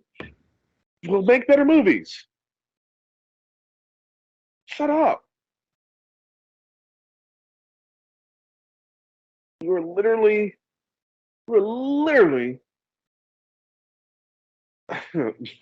no, I'm gonna get I can't say what I want to say here. No, it's just get over yourselves. take the money, do your best, and shut the hell up. That's what I have to say about this Hollywood section. Go ahead. Okay, Rearson, first you're off, up. Yeah, I go was ahead. to say, yeah, we have no standards, so fuck, let it fly. I don't give a shit. I was gonna say she's a piece of meat. No. Okay, I'm gonna stop. We're talking about Snowtan, right? Not Snowtan. Yeah. Fuck. Oh, God. All right. So the Marvels. When you are tapping into, quote, the multiverse, you're running out of fucking ideas. I mean, they could have done Secret Wars or Secret Wars 2. There's the whole thing with the whole build-up, but that's more of a Sony thing, which would be everything that led up with the Dark Phoenix. But, you know, I was surprised they hadn't done a Zombieverse. I'm sorry. That's what I want to see. Go ahead. Well, I mean, Sony could really run things up with X-Men and bring in Apocalypse as well, too. I mean, there's just so much that they could have done. But no. They've hired people that, like Mark Hamill and Nicolas Cage, for that matter, can't act away out of a wet paper bag if you push them through it. They've hired a lot of people that check all the boxes, but they can't write to save their lives. And I'm so offended so easily. You can't really do very much to write a good fucking story. And Marvel is paying for it. I said this with my last time I was ranting about the whole fucking thing. But what's going on with the Marvels, this is only adding fuel to the fire for Peltz and Pellerman or whatever the guy's name is, and even possibly George Lucas, to basically say, look, we've got a controlling stake in the three of us, well, one other person, apparently 4 people. They've got a controlling stake in Disney. They could basically walk in and fucking take over. Fire everybody at the top, and every wokester, every idiot in there that doesn't know what the fuck they're talking about or what they were hired for. You better be fucking scared, because if I was in that position, okay, who are all these idiots that are doing all of this? I want to look at I would go through all of the emails, fucking everything. I'd go through everything and fire everybody that just doesn't have the right. They're not the right fit.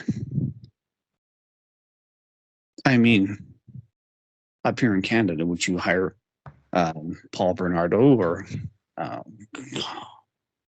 his wife, because they brutally murdered 2 teenage girls? Would you have either of them work in your company? Would you have Paul Bernardo be the guy running HR with a bunch of women there? Yeah, I'd say not. Would you have Bernie Madoff as your chief financial officer? I'm going to say no. You know, it's again, when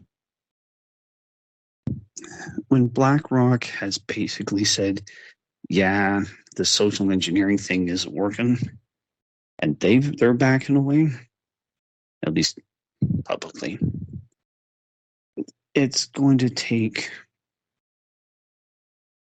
Disney as a brand is pretty much done. Star Wars is pretty much over. Ahsoka was awful. They're apparently casting for Heir to the Empire, so not the actual real Tron trilogy. This shit that came out on D+. But that's going to be. It's 3 years at least, probably 5, before we might see it. And hopefully that'll be enough time for people to kind of to forget enough of the bad shit that came through. Marvel was at its peak. Endgame was exactly that. The end. There was nothing more that they could have done, or maybe there's nothing more that they should have done. I mean, now they got fucking spider bitches. Spider Woman's now coming out now as well too. Don't see that working out very well. and for that black director to be screaming, just it's not enough white guys came back. Why are you fucking telling us to go pound salt? So why the fuck should I spend? Why should I waste my money? I mean, movies are a luxury, and these people in Hollywood seem to forget that quite consistently, very easily, actually, from what I've seen. And you don't piss in. You don't go up to the chef and just say, "Here, fucking food sucks" or whatever. And guess what? The chef's going to get mad at you, and then you're going to give the place a bad review because you're in a mood. Whatever.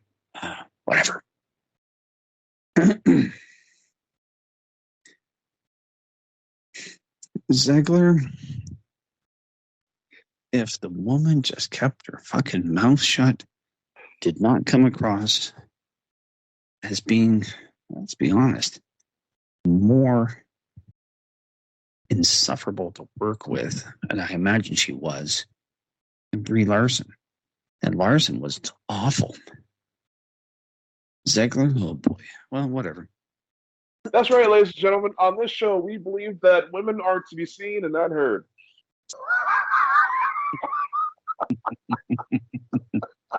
Well, I mean, watching the post-release interviews of Captain Marvel, the body language between Larson and everybody else that she was sitting beside, there was no camaraderie, like none. Excuse me. So I don't think she was fun to work with. I'm pretty sure she was pretty damn fucking uptight. I mean, her awful YouTube videos were fucking pathetic. I didn't see, not that I didn't watch too many of them, or just little bits that I would see from like the quartering, although he seemed to have a rather unhealthy obsession about her, but whatever. Haven't you heard? The stick up the ass is to do Kegel exercise. Well, I wouldn't be the least bit surprised if she could bend a steel rod up her ass. She could pinch that. Oh, yeah. Maybe she does have buns of steel. I don't know. I don't care. But the other thing too, is not that great. I mean, bro. But the other thing too about that, the director for the Marvels, is that she turned tail and she ran to another project. I think she went over to Europe or something like that. So she even knew that it was awful, but she had to at least put up some kind of a fight. I'm sure it was, if you don't say anything, you ain't going to be fucking working here again for the rest of your life in Hollywood. You know, that sort of thing. Wouldn't be surprised. So, yeah, it's...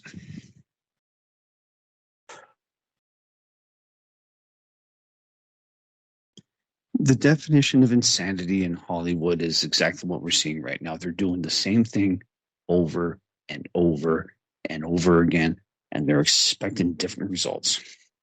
So, more power to you. You guys are creatively and pretty much morally bankrupt. Have a nice fall, because it's going to be a hard, bumpy road. And, I mean, what could be more entertaining than the decline of the entertainment industry in such glorious fashion? So, I got nothing more to say. Hiroki, or if anybody else wants to chip in, back to you guys. Brie Larson has a nice rack. That's just me, though. But she don't like creepy white men. Anyway. Well, actually, I've Yeah, seen photos of her. it definitely is just you, Naroki. I don't know. No, hey, I'm a boobs guy. Well, I'm more of a thighs guy. Thighs, boobs, and butt. I mean,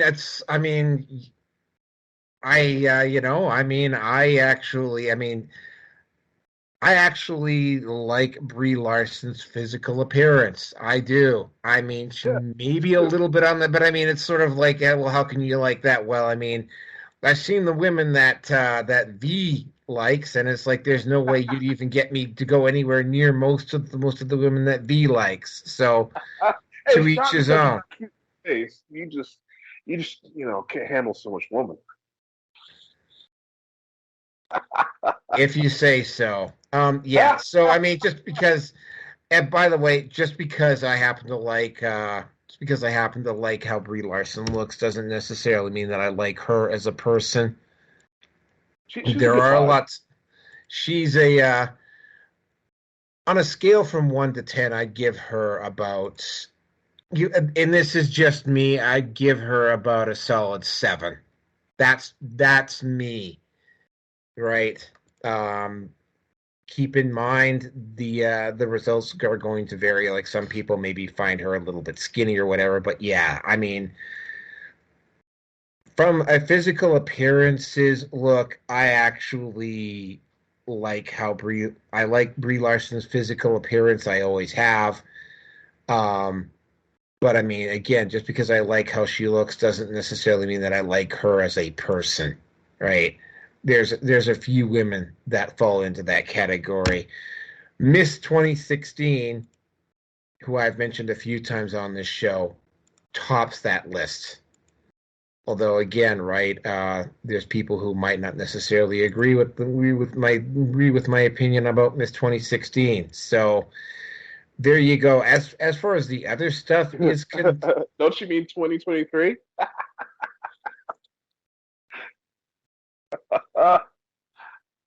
okay, that one went right over my head. Sorry. The trans woman?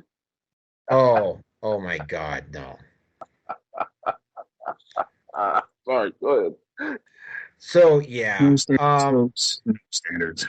Anyway, yeah. Let's just move on to the next topic. It's more Hollywood. Every We once in a we while. we sort of need a disclaimer for the show. You know how they've got that warning at the gates of purgatory. Abandon all standards, all ye who enter here. I'm gonna have to find it. I'm gonna have to have somebody make a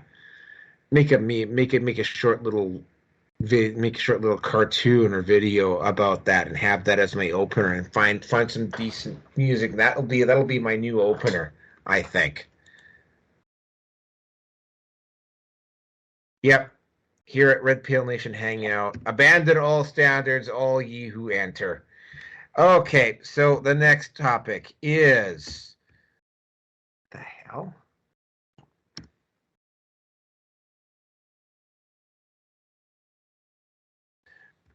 Well, the Daily Mail had a letter up because Osama bin Laden around 2003 wrote a letter to America and he mailed it off, and Daily Mail had it up at their site for almost 2 decades.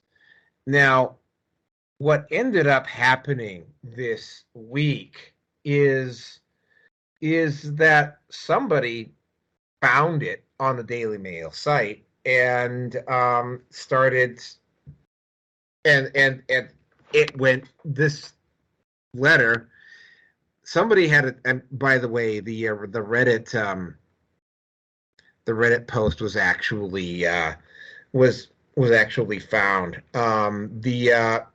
That posted it up at Reddit, so that even if the Daily Mail actually deleted it, which they did, there was no way they were going to be able to hide it, and they weren't able to. And so there's been some reaction. My first, oh wow, look at that. Candace Owens just got fired. I just found out Candace Owens got fired from the Daily Wire. Go figure. So the whole situation here is that it got released, and of course, right, the first two people that I found out who did it were individuals like libs of TikTok and whatever, and people who are generally on the Israeli side of the occasion, because to absolutely nobody's surprise, Osama bin Laden is strongly anti-Jewish. By the way,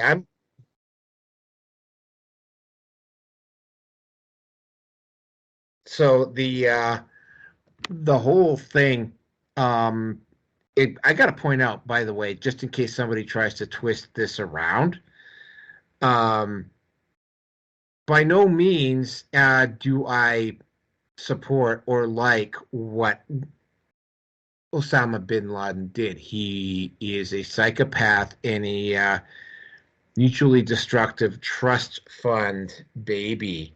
And,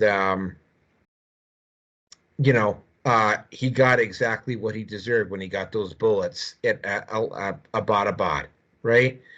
Like, I have no sympathy for him at all. And the whole situation with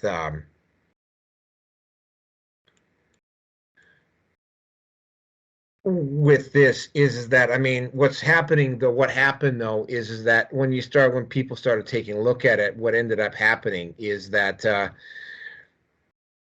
the younger generation is actually kind of like the younger crowd, like the Zoomers, are actually looking at this and like going like, is this for real? Like, did this stuff actually happen? And they're all in shock about it, whatever. And they started, and then they started posting up TikTok videos. They started posting up, and of course they put pressure on TikTok, and TikTok banned the videos. And then of course the Daily Mail took it down. However, the damage has already been done. Effectively, people have woken up. And of course, the Daily Mail was stupid enough to think that just because they took it down, that people weren't going to be able to find it. Well, I have some news for you. I actually have, and I'm actually going to be posting it up here. By the way, I have also just posted up the quartering episode about the Alex Jones video game to boot. So you can see that one as well. But I mean, I have posted up in the feed the Reddit post where Osama bin Laden's letter to America is actually readable for everybody because it's been translated into English. And,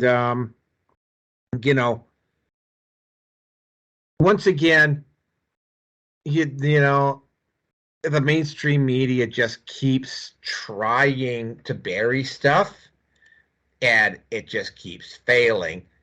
And what can I say? I gotta say this again. I do not approve of Osama bin Laden. I don't like the guy. I think he got exactly what he deserved. But I mean, it's very clear that this letter that he wrote to America is opening the eyes of, in particular, the Zoomer generation. And with that, I'm going to turn it over to Vinny. Well, I mean, what did Osama bin Laden deserve? I mean, was he even responsible for the attack? I mean, we know he worked for the Mujahideen, who were financed by the CIA, who became Al-Qaeda, which the CIA then used conveniently to launch the wars that they always wanted, while Osama was dying of kidney disease, right? And the alleged person that they shot and what have you, when they undoctored the photo, it didn't look anything like him. Not to mention all these threat videos that were coming out from Osama bin Laden. He kept getting younger and younger, and the grey kept coming out of his beard, and he kept changing his face kept changing its appearance, and all of this kind of thing. So it's just another boogeyman story. who really understands this, that the CIA creates entities that they can use perpetually to make people afraid so that they will give up their liberties in exchange for security and wind up having both of them taken away. End of story. So I'm not going to spend any more time on this, guys. I'll leave it on up to you. V, I think you are up next in the rotation, brother. Yeah, well, this is Jones. I just want to say, play my video game. We'll take down the globalists. 65 interesting levels. All different kinds of people. Kill Osama bin Laden, CIA asset.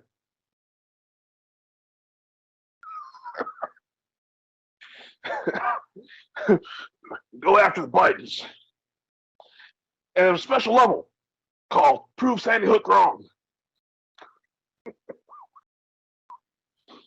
Tournament play also available. Get your tickets now.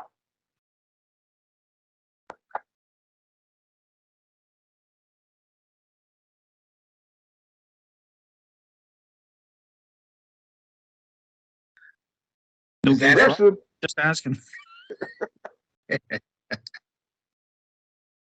Okay. Are you done? V? Yeah, go ahead. Okay. Awkward. Anyway, I'm gonna add to what Vinny was saying about the whole thing with him. He was on a dialysis machine. Again, I remember in the paper when I believed all that shit that was printed on there, that someone had arranged to get an interview with him, and yet the American military couldn't seem to fucking find him. And if he's living in a cave, it's incredible to have a dialysis machine in that cave. I mean, doesn't make any sense. And of course, there's also SEAL Team 6 that also tragically died when they were given substandard equipment for their extraction. For the guys that's not true. That's not true at all. They violated every regulation that SEAL teams are supposed to have. You're never supposed to have any more than 6 team members per helicopter, or it was 4 maybe. And for some reason, they had all 16 on one bird that conveniently got shot down right after they pull off this so-called operation. I mean, mate, when you it's a conspiracy, you got to tie up the loose ends. Period. Well, exactly. So, excuse me. So anything that comes out now, and all 4 of us are well aware that it was an inside job. I mean, the insurance payout alone for the 2 towers going down was awful. I mean, it really was absolutely disgusting.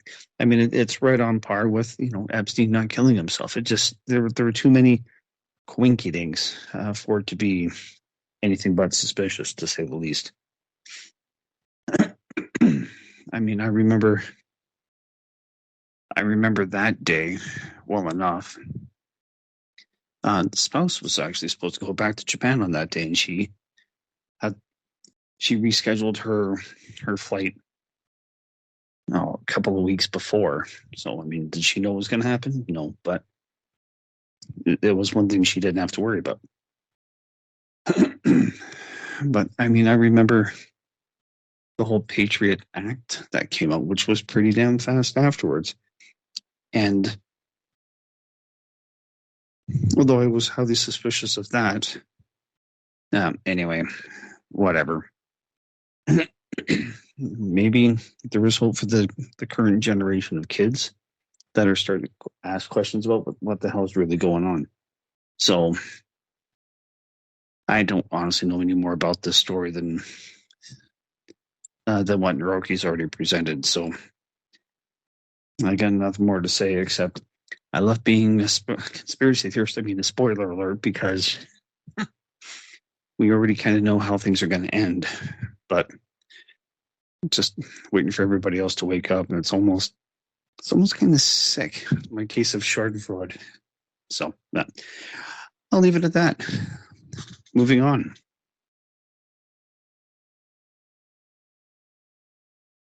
That joke was so funny, I nearly Schadenfreude.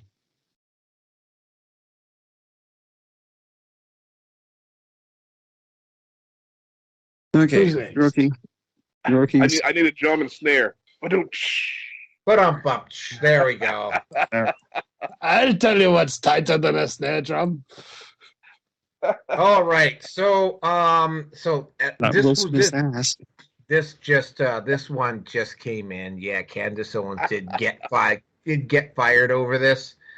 For obvious reasons, Ben Shapiro has some family ties to is he, because he's Jewish, he's Orthodox Jewish, so obviously he's got family in Israel. So it's not a stretch to figure out that Ben Shapiro is going to maybe have some emotional ties to what is going on there. I mean, anybody that can't put two and two together on that really needs to what planet are you living on? I mean, it's not that I necessarily want to, I mean, I have personally chosen not to take a side on that issue, mostly because everybody is demanding I take a side. And it's a good thing. I said this on Jaffe's show. It's like they really want us to pay attention to what's going on in Israel, so I'm going to look somewhere else. And I did look somewhere else. That's why Vinny, I brought up that thing about Joe Biden bringing up trying to sneak that internet bill past everybody while all this was going on.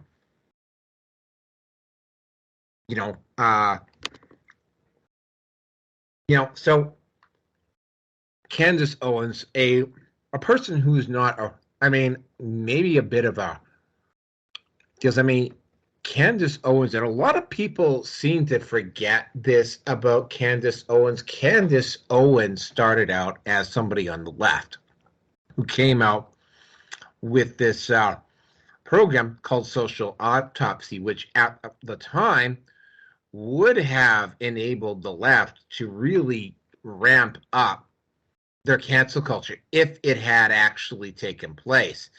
It's also been duly noted, and I remember this because we were just starting the Red Pill Nation Hangout when this came out. Seems like it was such a long time ago, but it wasn't. Candace Owens got raked over the coals because she didn't actually completely remove Social Autopsy off the internet. And by the way, she was going by the moniker on YouTube Red Pill Black at that point. Candace Owens is not one to, and they need people, and we need people like Candace Owens, who's not one to shy away from a fight. I'm not overly surprised that Ben Shapiro got a little bit upset about what Candace Owens said. He should have kept it private. Candace Owens is clearly much better. I mean, Ben Shapiro's not stupid, but, Candace Owens is much better at playing a crowd. And automatically, it's like, and this is something that I remember from when I did my men's weekend back in the 90s. If you're going to take a woman on, you don't do it publicly. You do it privately. You don't make a big deal about it, right? You deal with her behind the scenes. Because if you take a woman out, even if you win, she's going to go play the victim.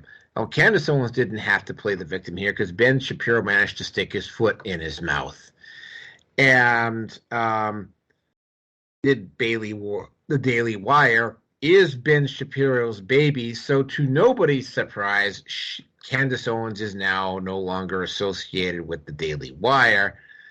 The tweet that Ben Shapiro posted up to Candace Owens publicly basically said, if you don't like the stuff that I'm posting. If you have an issue with some of the stuff that I'm doing, then just quit. And they obviously, I think I'm not sure whether she got fired or quit. I haven't seen it yet. But yeah, this is the reason why, though, I have kind of remained. I've kind of sidestepped this issue, but this whole thing down on the Gaza Strip has had unexpected consequences all the way down the line. The fracturing of leftists over this issue, the fact that in Canada they had to cancel the second million-person march here because it was a combination of Christians and Muslim immigrants that were really putting up the fighting. And what they've concluded is, after the situation in Hamas with the Gaza Strip started, that if they had held the second million-person march, that there is a very real possibility that either somebody on their own or perhaps prompted by other powers to show up and drag Palestine into the issue, and it would have probably caused an incident, and it probably wouldn't have been an organic incident. So, I mean, this whole thing has had consequences all the way down the line. Now, is Candace Owens going to bounce back? Yeah, because she's Candace Owens.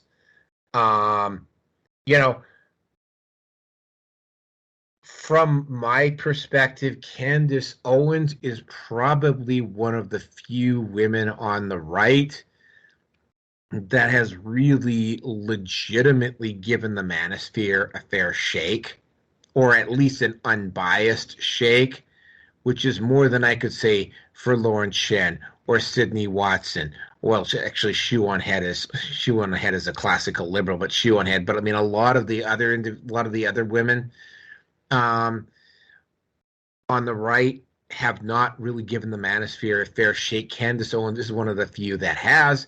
Now, Candace Owens did a beautiful job in outing Miss Colors about the fact that she was using the funds that she was getting from Black Lives Matter to buy mansions, as opposed to, actually using it to help black people. Patrisse Cullors was the woman that she went up against, right? And Candace Owens dotted the I's and crossed the T's, because Candace Owens isn't stupid. And by the way, I'm just an FYI here, I am not a fanboy of Candace Owens.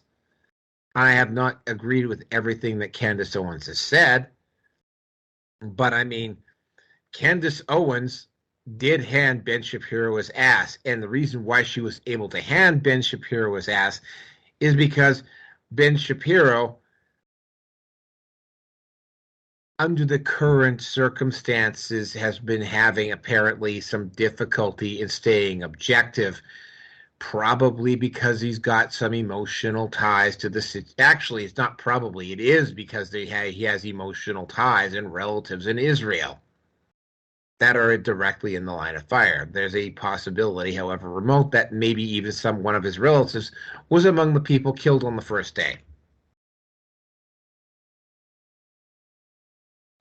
So yeah, Ben Shapiro handled it wrong. Candace Owens is gone. And, not a surprise. And I will also say this about the Daily Wire. And I forgot, I'm not sure whether I mentioned this on the previous. Oh, looks like V's gone. On the previous show or not, but when Steve Crowder released the Nashville Shooter Manifesto, he got attacked by, and this is some of the things I didn't agree with Candace Owens on here, her attacking Steve Crowder. The Daily Wire actually attacked Crowder for releasing the Nashville Shooter Manifesto, which put me in the situation of going to go, maybe the Daily Wire isn't as alt media as it appears to be. And I have to openly question now whether the Daily Wire isn't controlled opposition. And with that, I'm going to turn it over to Vinny. So, how many people in the United States, alt media and stuff like that, are, claim to follow Judaism, which is a religion, not a race, and this kind of ideology? I mean, if they were all Catholic, or if they were all Muslim or something of that nature, that might be different because they're obvious and they're everywhere. But when you talk about Jewish power and how pernicious it is in the penetration of power positions, then you get into a bit of a problem when it comes to who your Jewish alternative media people are and are not. And are they feeding you the truth? Or are they just part of this ideology, damage control, and things of that nature? I never used to think this way, but a whole bunch of guys have been telling me about the Jews, the Jews, and usually kind of made fun of them, sort of thing, as if one group of people could be in control of everything, but they are. There's plenty of evidence to suggest this, and they have a very strong and oppressive ideology. But on that aside, let's talk about the issue of truther infighting. It happens all the time. And it reminds me of the New Zealand election when people were asking me, so Vinny, why do you think people aren't capable of working together? And the answer is, I think that those of us who've come into spreading the truth, talking about the truth, exposing scumbaggery, as it were, generally came to this conclusion and this life's work or pursuit, if you call it that, through some kind of trauma, usually at the hands of some kind of big organization or some kind of powerful person who's backed by organizations, groups of people, ostensibly. So if you get any of us in a group together, the chances are extremely good that one of us is going to start something. Not necessarily because we're bad players and this global media mafia linchpin scumbaggery, but more because of the fact that we're all traumatized by the very thing that we're involved in. Groups of people, organizations. Those are the things that trigger us, and so we start to see each other as the threat. So just wanted to leave that one there for you. V, I believe you are up next. Yes. Well, I don't know too much about Candace Owens, but I will say, gee whiz, Ben Shapiro, good lord.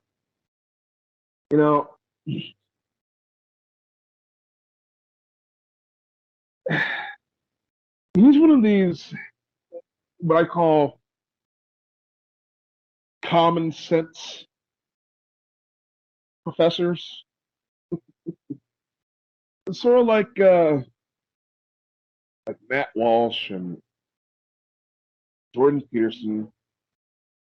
They put on these suits, with their heads up high, and they're talking about things that are just really common sense.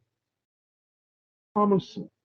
They perceive themselves as geniuses, philosophical geniuses, but really everything they're saying is just common sense. Now, I do know the United States that our country is getting off the rails. There are a lot of people who don't have money. That's fine. You want to teach those people, but they have like this air of superiority that they shouldn't have over people that do have common sense, like us. We're all smart people. We're all analytical. There's just nobody can tell us, especially guys like those. It's going to tell us anything different than what we know, what we learn. So I could say he fell off defending Israel. He was in this debate. It's the first time I ever seen him really get emotional.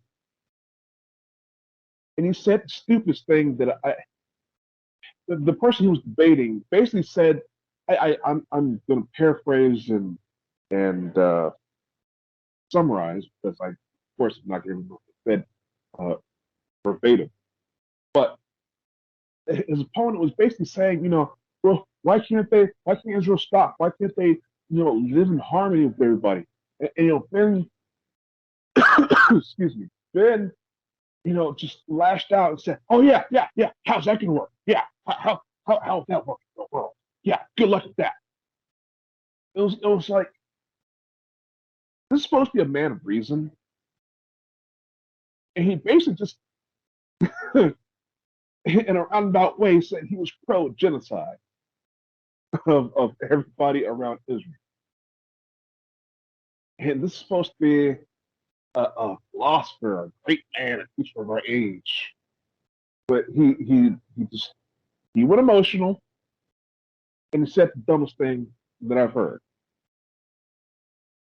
Yeah, Israel should stop being a proxy deep state war country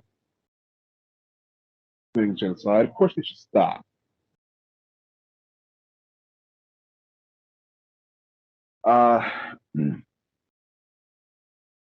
Yeah, I don't know, and people, I don't know if you say, you think people are just trying to shine attention on this, and you look around.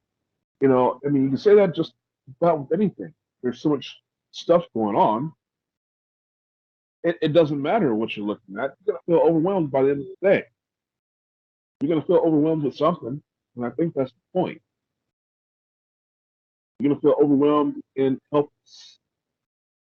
And you're just going to have to just let the show go on. Nothing you can do about it. It's trying to indoctrinate us with helpless, all the crap that's going on. Put people up by having so many issues.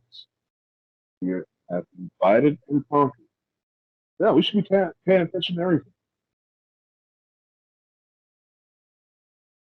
Damn proxy war in Ukraine, the genocide Israel is committing to its neighbors, all the way to, I still don't even think they fixed the water in Flint, have they?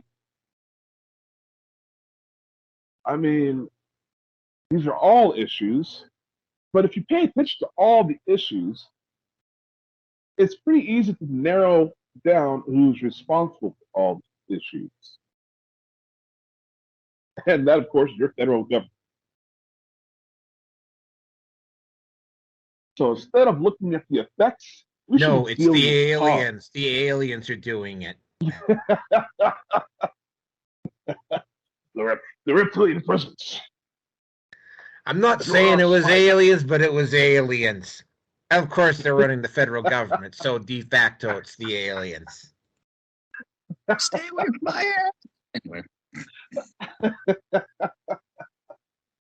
Tinfoil hats are us, available online. Place your order now. Just remember to scream, "They're not going to get me!" in order to get 10% off your order. We'll do it in my Ben Shapiro voice. Tinfoil hats are us, available at the Red Pill Nation website. Remember to scream, "They're not going to get me!" in order to get 10% off your order. Back to you, V.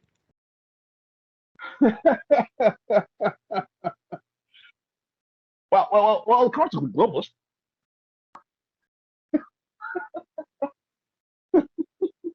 and of course, we're gonna get the red pill out to everybody. He's such a. It is funny because I think he ended up deleting this tweet. So, he was proud of his son for saying something and asking a question. He's like, "Oh, well, so I went to go and I went to my wife's bedroom to ask her." It's like, his wife's bedroom? He's such a beta male. I just want to choke. He's such a beta male.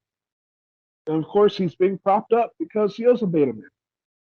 Like, this is the new standard of men that we're supposed to be like. He's not a man. I'm sorry. He's not, and I hate to say it, I used to beat up bullies. Anytime I saw someone bullying anybody in school, I know it was him that got shoved in the wall.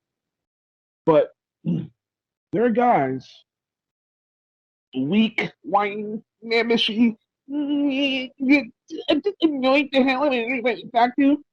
These guys, he's the kind of guy you put your fist up, he'll flinch, he'll cover up like a freaking armadillo.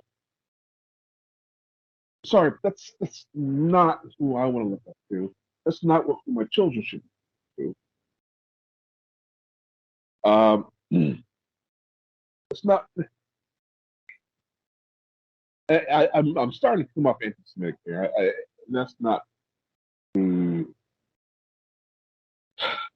That's not my goal here, but he's just like you guys are saying. He obviously wears his little yarmulke.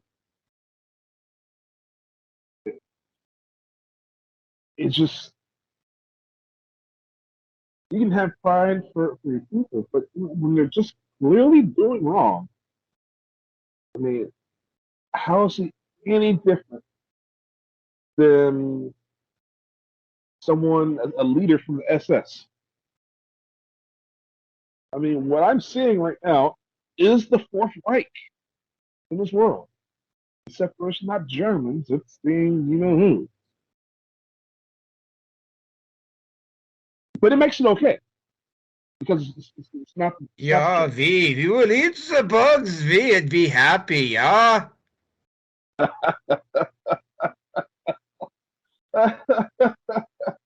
We can't talk about the Reich. Oh! It'd be funny instead of them being reptilians in disguise, they actually were Germans. Nobody suspects us at all. Wearing our yarmulkes. It had the clue. The whole fight is about. But essentially, that's what I see. You know what? That could have been the game plan from the very beginning. Really? Who knows? Who the hell knows? The public has been brainwashed and disinformation and misinformation to the point it's turned into more than history, it's turned into political culture. It's just encompassing everything. And there's nothing anybody's really able to do about it because everybody's just, they're asleep. They don't know. But, we got people like Candace Owens. We got people like us. There are some people out there that know. That's why we do on the show. I'm thankful for being here with you guys talking about it. So pass it on to Mercy.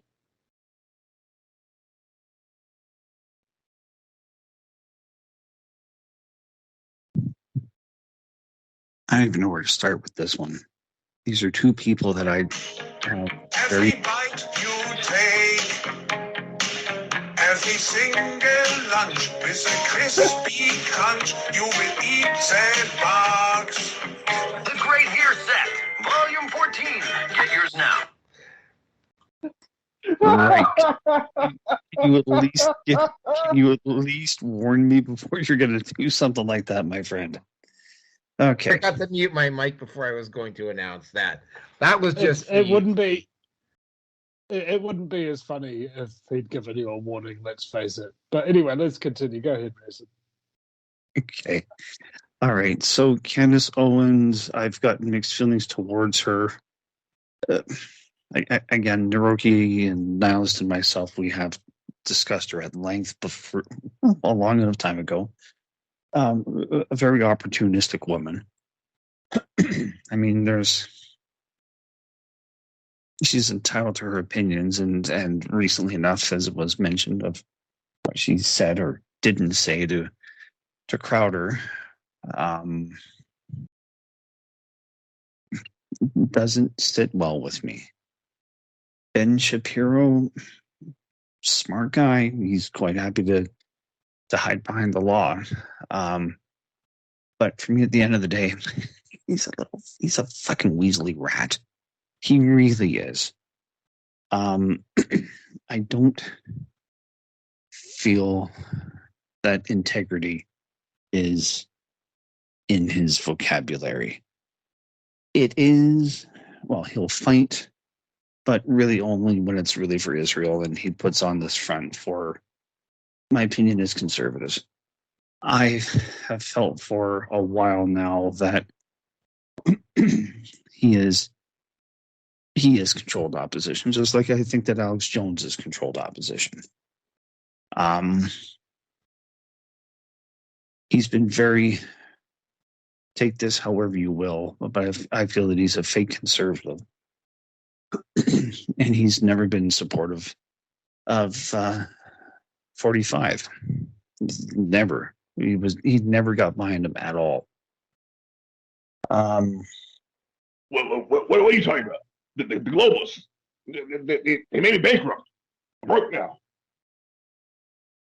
You're just saying that's turn the frogs gay, Rearson. The frogs could be as gay as they want, just like Justin Trudeau, but we'll leave that one alone too. Oh, and I say that almost too well. Anyway, and I assure you, no ball gags have been used during this podcast. I don't know. I mean it is comforting to know that you haven't been gagging on balls during this broadcast. Go ahead. Just old crusty socks. Well, I got nothing. I've got enough underwear and anything else I could stuff into my mouth if I really felt like. But I assure you, no balls, no ball gags, no socks. Nothing has been stuffed in my mouth. And I can't believe I have to go through these kind of disclaimers or. Abandon all standards, all ye who enter. You haven't borrowed Miss 26 or sorry, Miss 2023's balls, have you? I hope to God not. Let's assume that she's still. happy. Is that how she won? She had 23 balls. Anything's possible in this day and age right now. Fuck. Nothing would surprise me. And oh my God. No wonder you want to get rid of them. Anyway.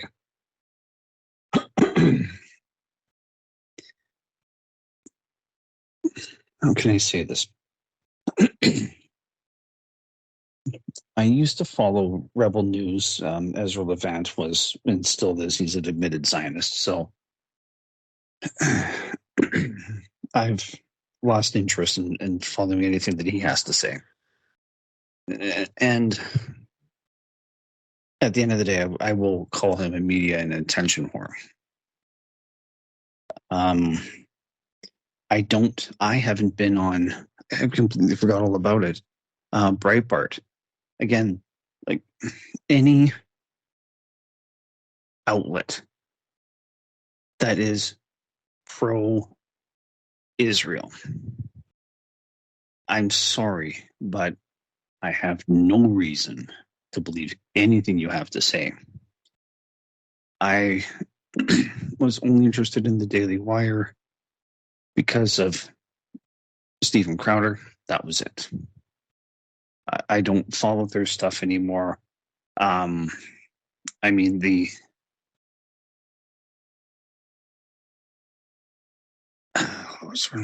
Gina Carano got fired and he had the interview with her, I paid to watch that.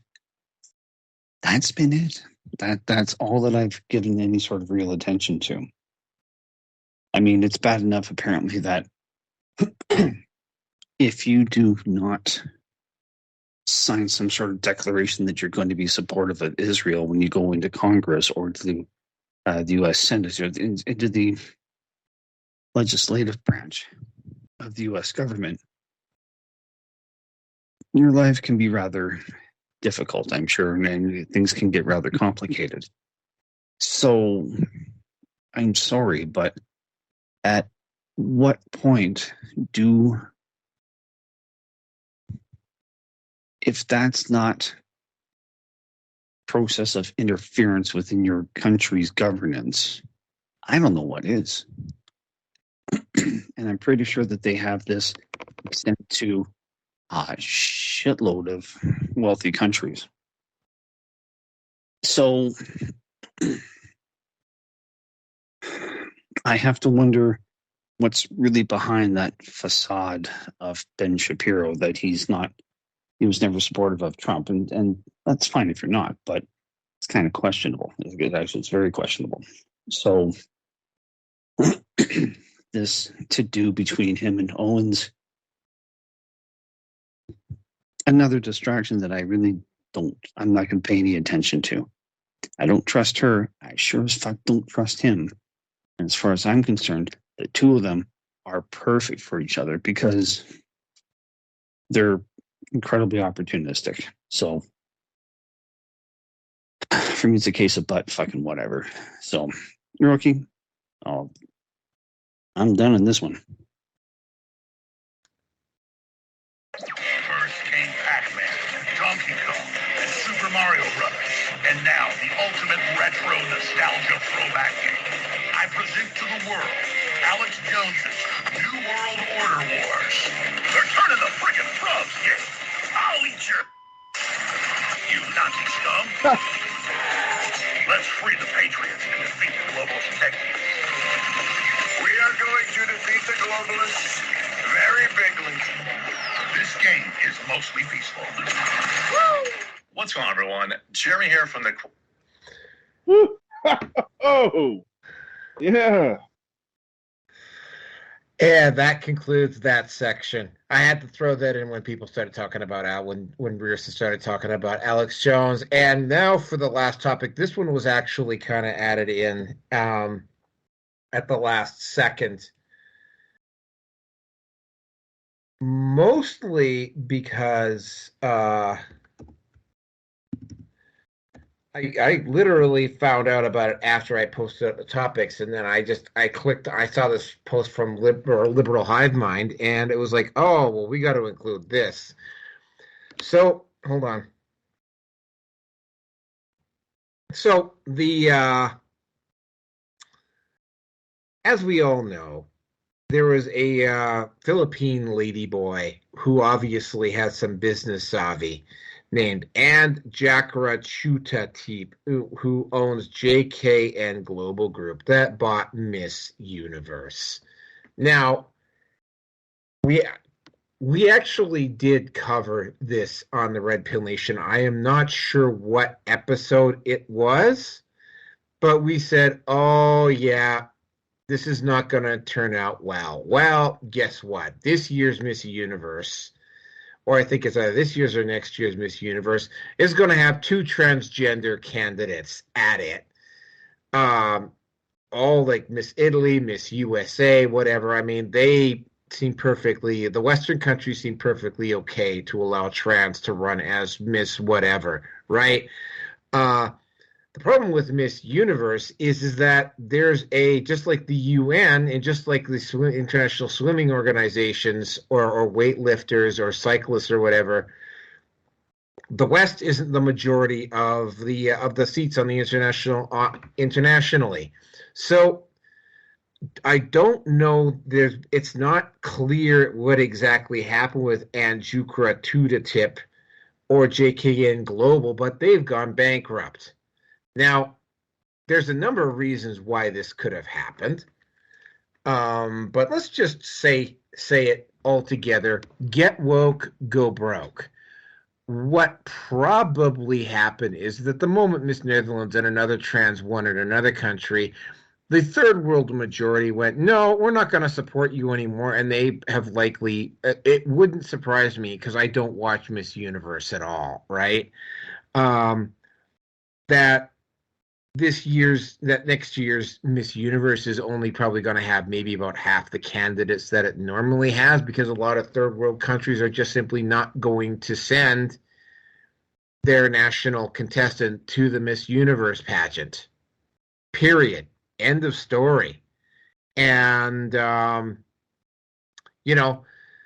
to nobody's surprise, because get woke, go broke, the Miss Universe pageant is now on the verge of bankrupt, and Jakrajutatip is running out of money, and there's no money coming in, likely because in a lot of places, including the West, people are not interested in seeing a chick with a dick run, not only for Miss Netherlands or whatever, but also for that person to go and represent their country at an international event like Miss Universe. Now, Miss Universe has been around for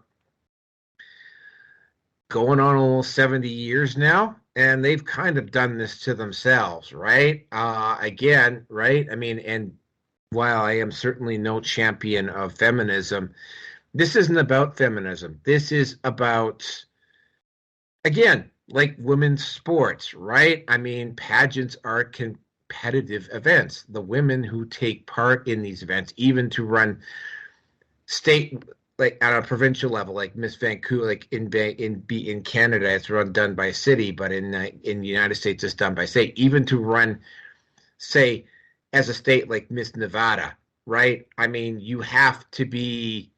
It is super competitive even to win at that level, much less become Miss USA, Miss Canada, Miss Mexico, Miss Venezuela, or whatever, right? And then to get up to the next level, I mean, it takes a lot of work and a lot of effort. Like, it's an actual calling, and it's a career profession for these pageant queens. Like, there was one year when they had the Edmonton Expo on, the same year as they had a pageant at the venue next door, right? And I talked to this one girl who was going to this pageant, and it's like a serious thing, right? Like, it's not something that you just kind of do on the fly, right? And some countries take it a lot more seriously than others for whatever reason. For instance, in the Hispanic countries, Miss Universe is a big, like being Miss Brazil or Miss Venezuela or Miss Colombia or whatever. I mean, that is a big deal in those countries, So yeah, and it's like, and to have some guy just come in and take that work away from you. I mean, it's like, yeah, you're not a woman. And to absolutely nobody's surprise, and this is the same thing that happened with Victoria's Secret and a couple of the sporting events, except, of course, that pageants run on eyeballs on the TV screen or people attending the events. Nobody wants to support, like, very few people want to support a chick with a dick. And for a very strong, obvious reason, I am betting a solid majority of the third world countries have either decided that they're not going to send the contestant to Miss Universe or have decided to pull their funding from Miss Universe. So, surprise, surprise, now Miss Universe is out of money.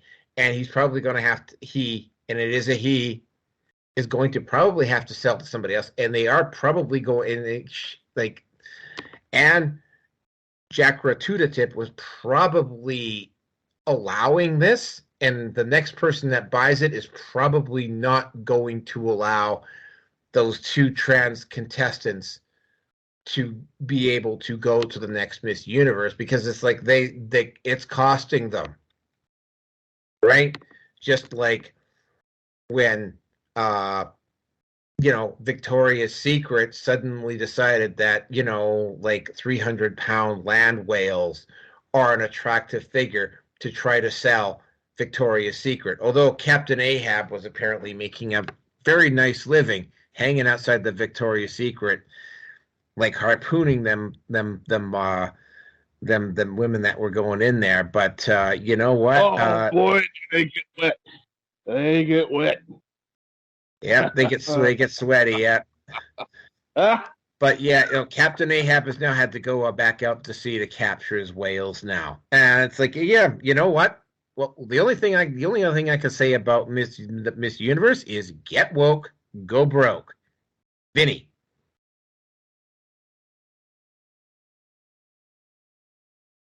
Yeah, there's foolishness on all sides, isn't it?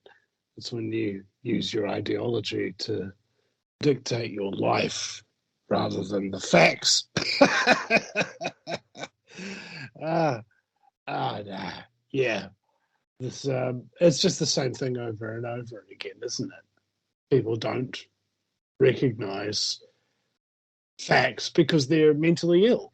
In fact, I remember Professor Ed Dutton telling me about this, the Jolly Heretic, that there's actually a connection between mental illness and being on the left of the political spectrum. And I'll leave that there. V, it's your turn, buddy. Oh boy, we back to body shaming again. Now I like thick girls. And it's it's funny. And it hasn't changed. So I'm back here in Northern California, and it's the same problem that I had before. So all the cute chubby girls, they're all fake. They're all fake. And I'm seeing the biggest diamond rings on these girls too. Their men love it. I mean, these fat girls, I mean, they're cute and pillowy. And so, but on the other side of the train track, there you got all scrawny chicks. And they're all on freaking meth. Nobody wants them. So I thought, it's like, in order to have a healthy girl, then she's gonna be healthy. She's gonna be a chubby girl. So I just think that's the most hilarious thing. Um, but yeah, Miss Universe 2023. I don't know. I don't know what to say. What I haven't already said before. Women need to get on top of their game because society is gearing up to replace women. Okay, I mean it's in 50 years, it's going to be the norm to have a trans woman as a girlfriend and wife. It's going to be all this feminism and all this other stuff. I mean, these women are destroying their own place in society. They are. They want live a life of double standards. They want to have the best paying jobs and not do the work. They want to be worshipped for nothing. That's the attitude. You know, a woman just wants everything for nothing. But you have men who they will work their butts off to get to that place where that woman is at and be entirely grateful where they are hungry.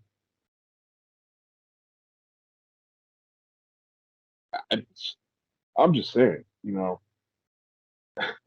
what that one of my favorite Eminem lines. He says, forget sluts, just give me a fat girl who does dishes, and that's the truth. All these stuck up, scrawny chicks, they're losing out because they think that the whole world, somebody of a lesser quote unquote place, will slide into her place and into her position and do a better job, be more grateful. I do see the shift happen, and it will happen. Men are going to have either trans women or AI robot flesh dolls. Women have made themselves so unbearable that nobody's going to want to be with a natural woman. Society is literally shifted. Men aren't going to be pressured to have the most expensive car, or the biggest house, or the best jobs. Men aren't going to be pressured to have children.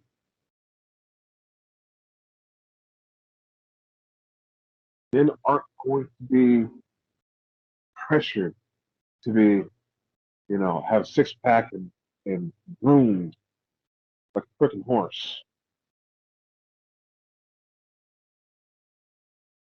That's where we're headed. Will that be better for society? I don't know. But if women wanna be appreciated, then they need to start doing the work to be appreciated. None of this worshiping you just because you have a vagina. I don't believe it. You need to show me your self-worth. You need to show me your worth to me. You need to show me your worth to my household.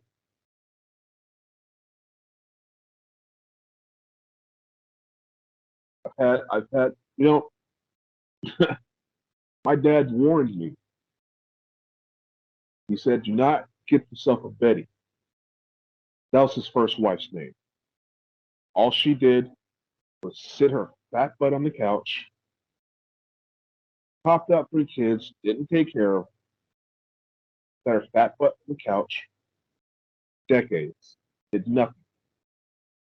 While he was in the military, and she's just eating up all his money, all his benefits. Refused to give him a divorce because she didn't want to lose the benefits of his military status.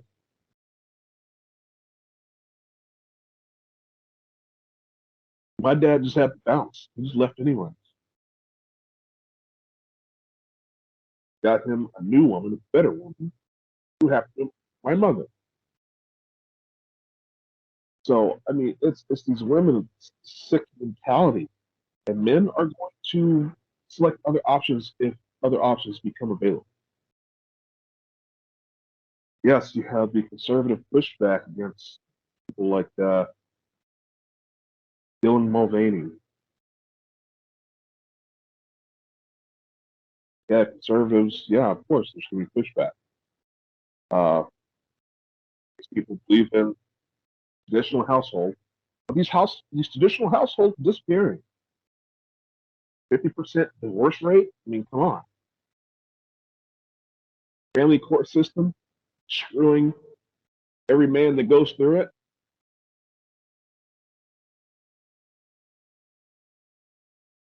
There's a shift happening. It's just, and I don't know. People better get ready. Either the women in society have to change, or just get ready to be replaced altogether. That's what it is.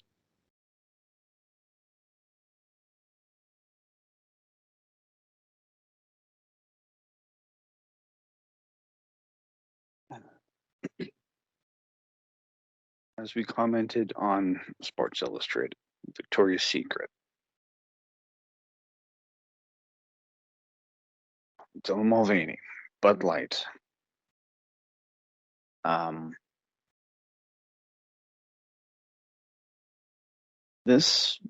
Something like this was inevitable. I mean, we talked about that trans Filipino, Philip Pitt, being a trans activist. That shit will only work for so long, and guess what? It's exactly that now. So long, thanks for the fish. Goodbye. Oh, and you don't want her to fill on your Pinot? Dicks on chicks. Don't turn me on. No ball gags. No balls. You got 2 balls right there for free. I'm quite happy with my set of balls on my body. That's it. I don't need another guy's junk in my face, or he wants to jam his junk up my trunk. I'm just saying.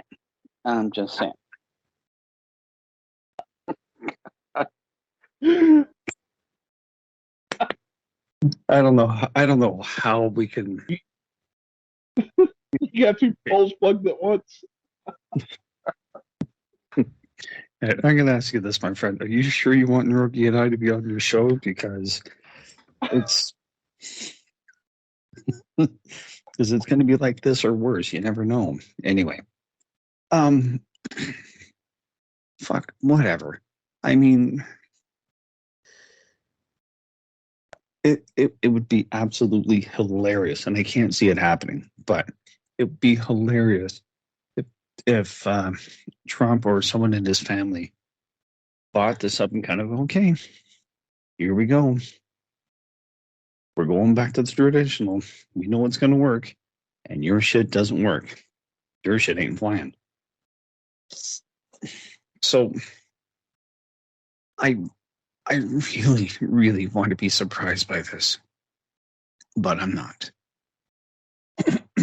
I mean, we've covered this already tonight, with much earlier in the podcast, the Hollywood section, with the Marvels crashing. They had a very simple formula and steps to follow, and they didn't. They went and decided, not only am I going to reinvent the wheel, I'm going to make it better. Well, I guess that's sort of the whole point of that is, but you don't start throwing in vinegar when it's asking for water, whatever that recipe is. You don't substitute your own shit for brown sugar. It ain't gonna work. And that's what these companies have been doing, is that they've been tinkering, whether it's deliberate. Let's not kid ourselves. But again, I'll just throw the atypical boogeyman of BlackRock, State Street, and Vanguard to be pushing this shit down everyone's throats. And it's really starting to come out that this is not working. People don't like this anymore. I mean, what the fuck? That swimmer. Leah Thomas. Thank you. Liam. It's not Leah, Liam. Liam Thomas only did it because he's mediocre. He's a mediocre athlete. It's just, it's actually now become quite comical to see, well, let's see who's gonna do this next. That sort of shit. So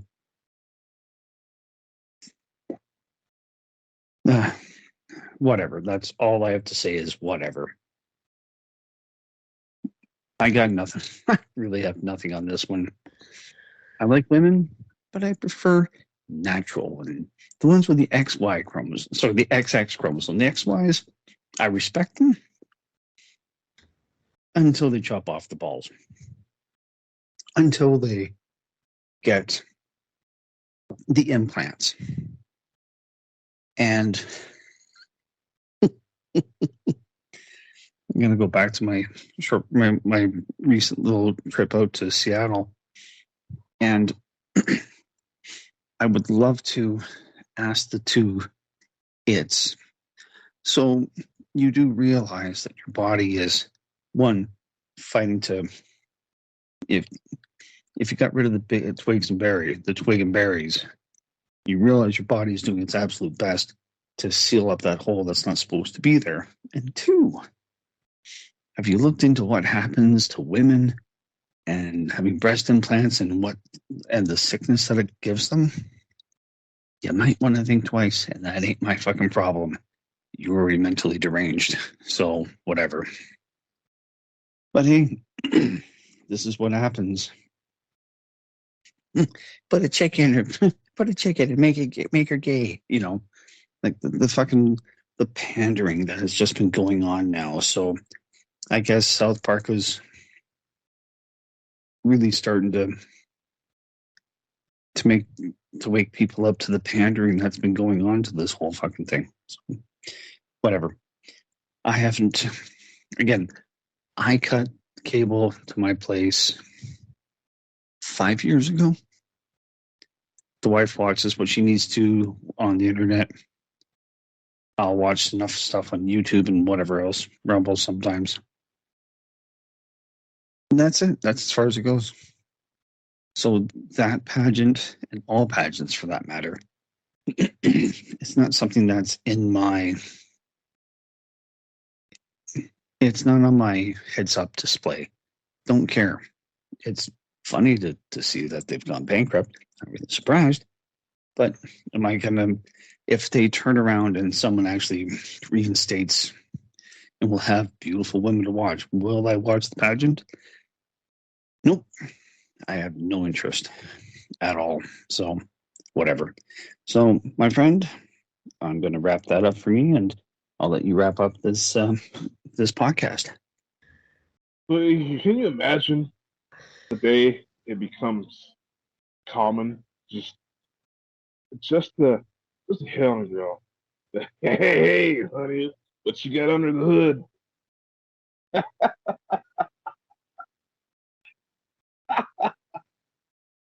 That day will not be on my calendar. That's all I'm going to say. And here's a little something to take us out. It's country music, but I think it fits appropriately.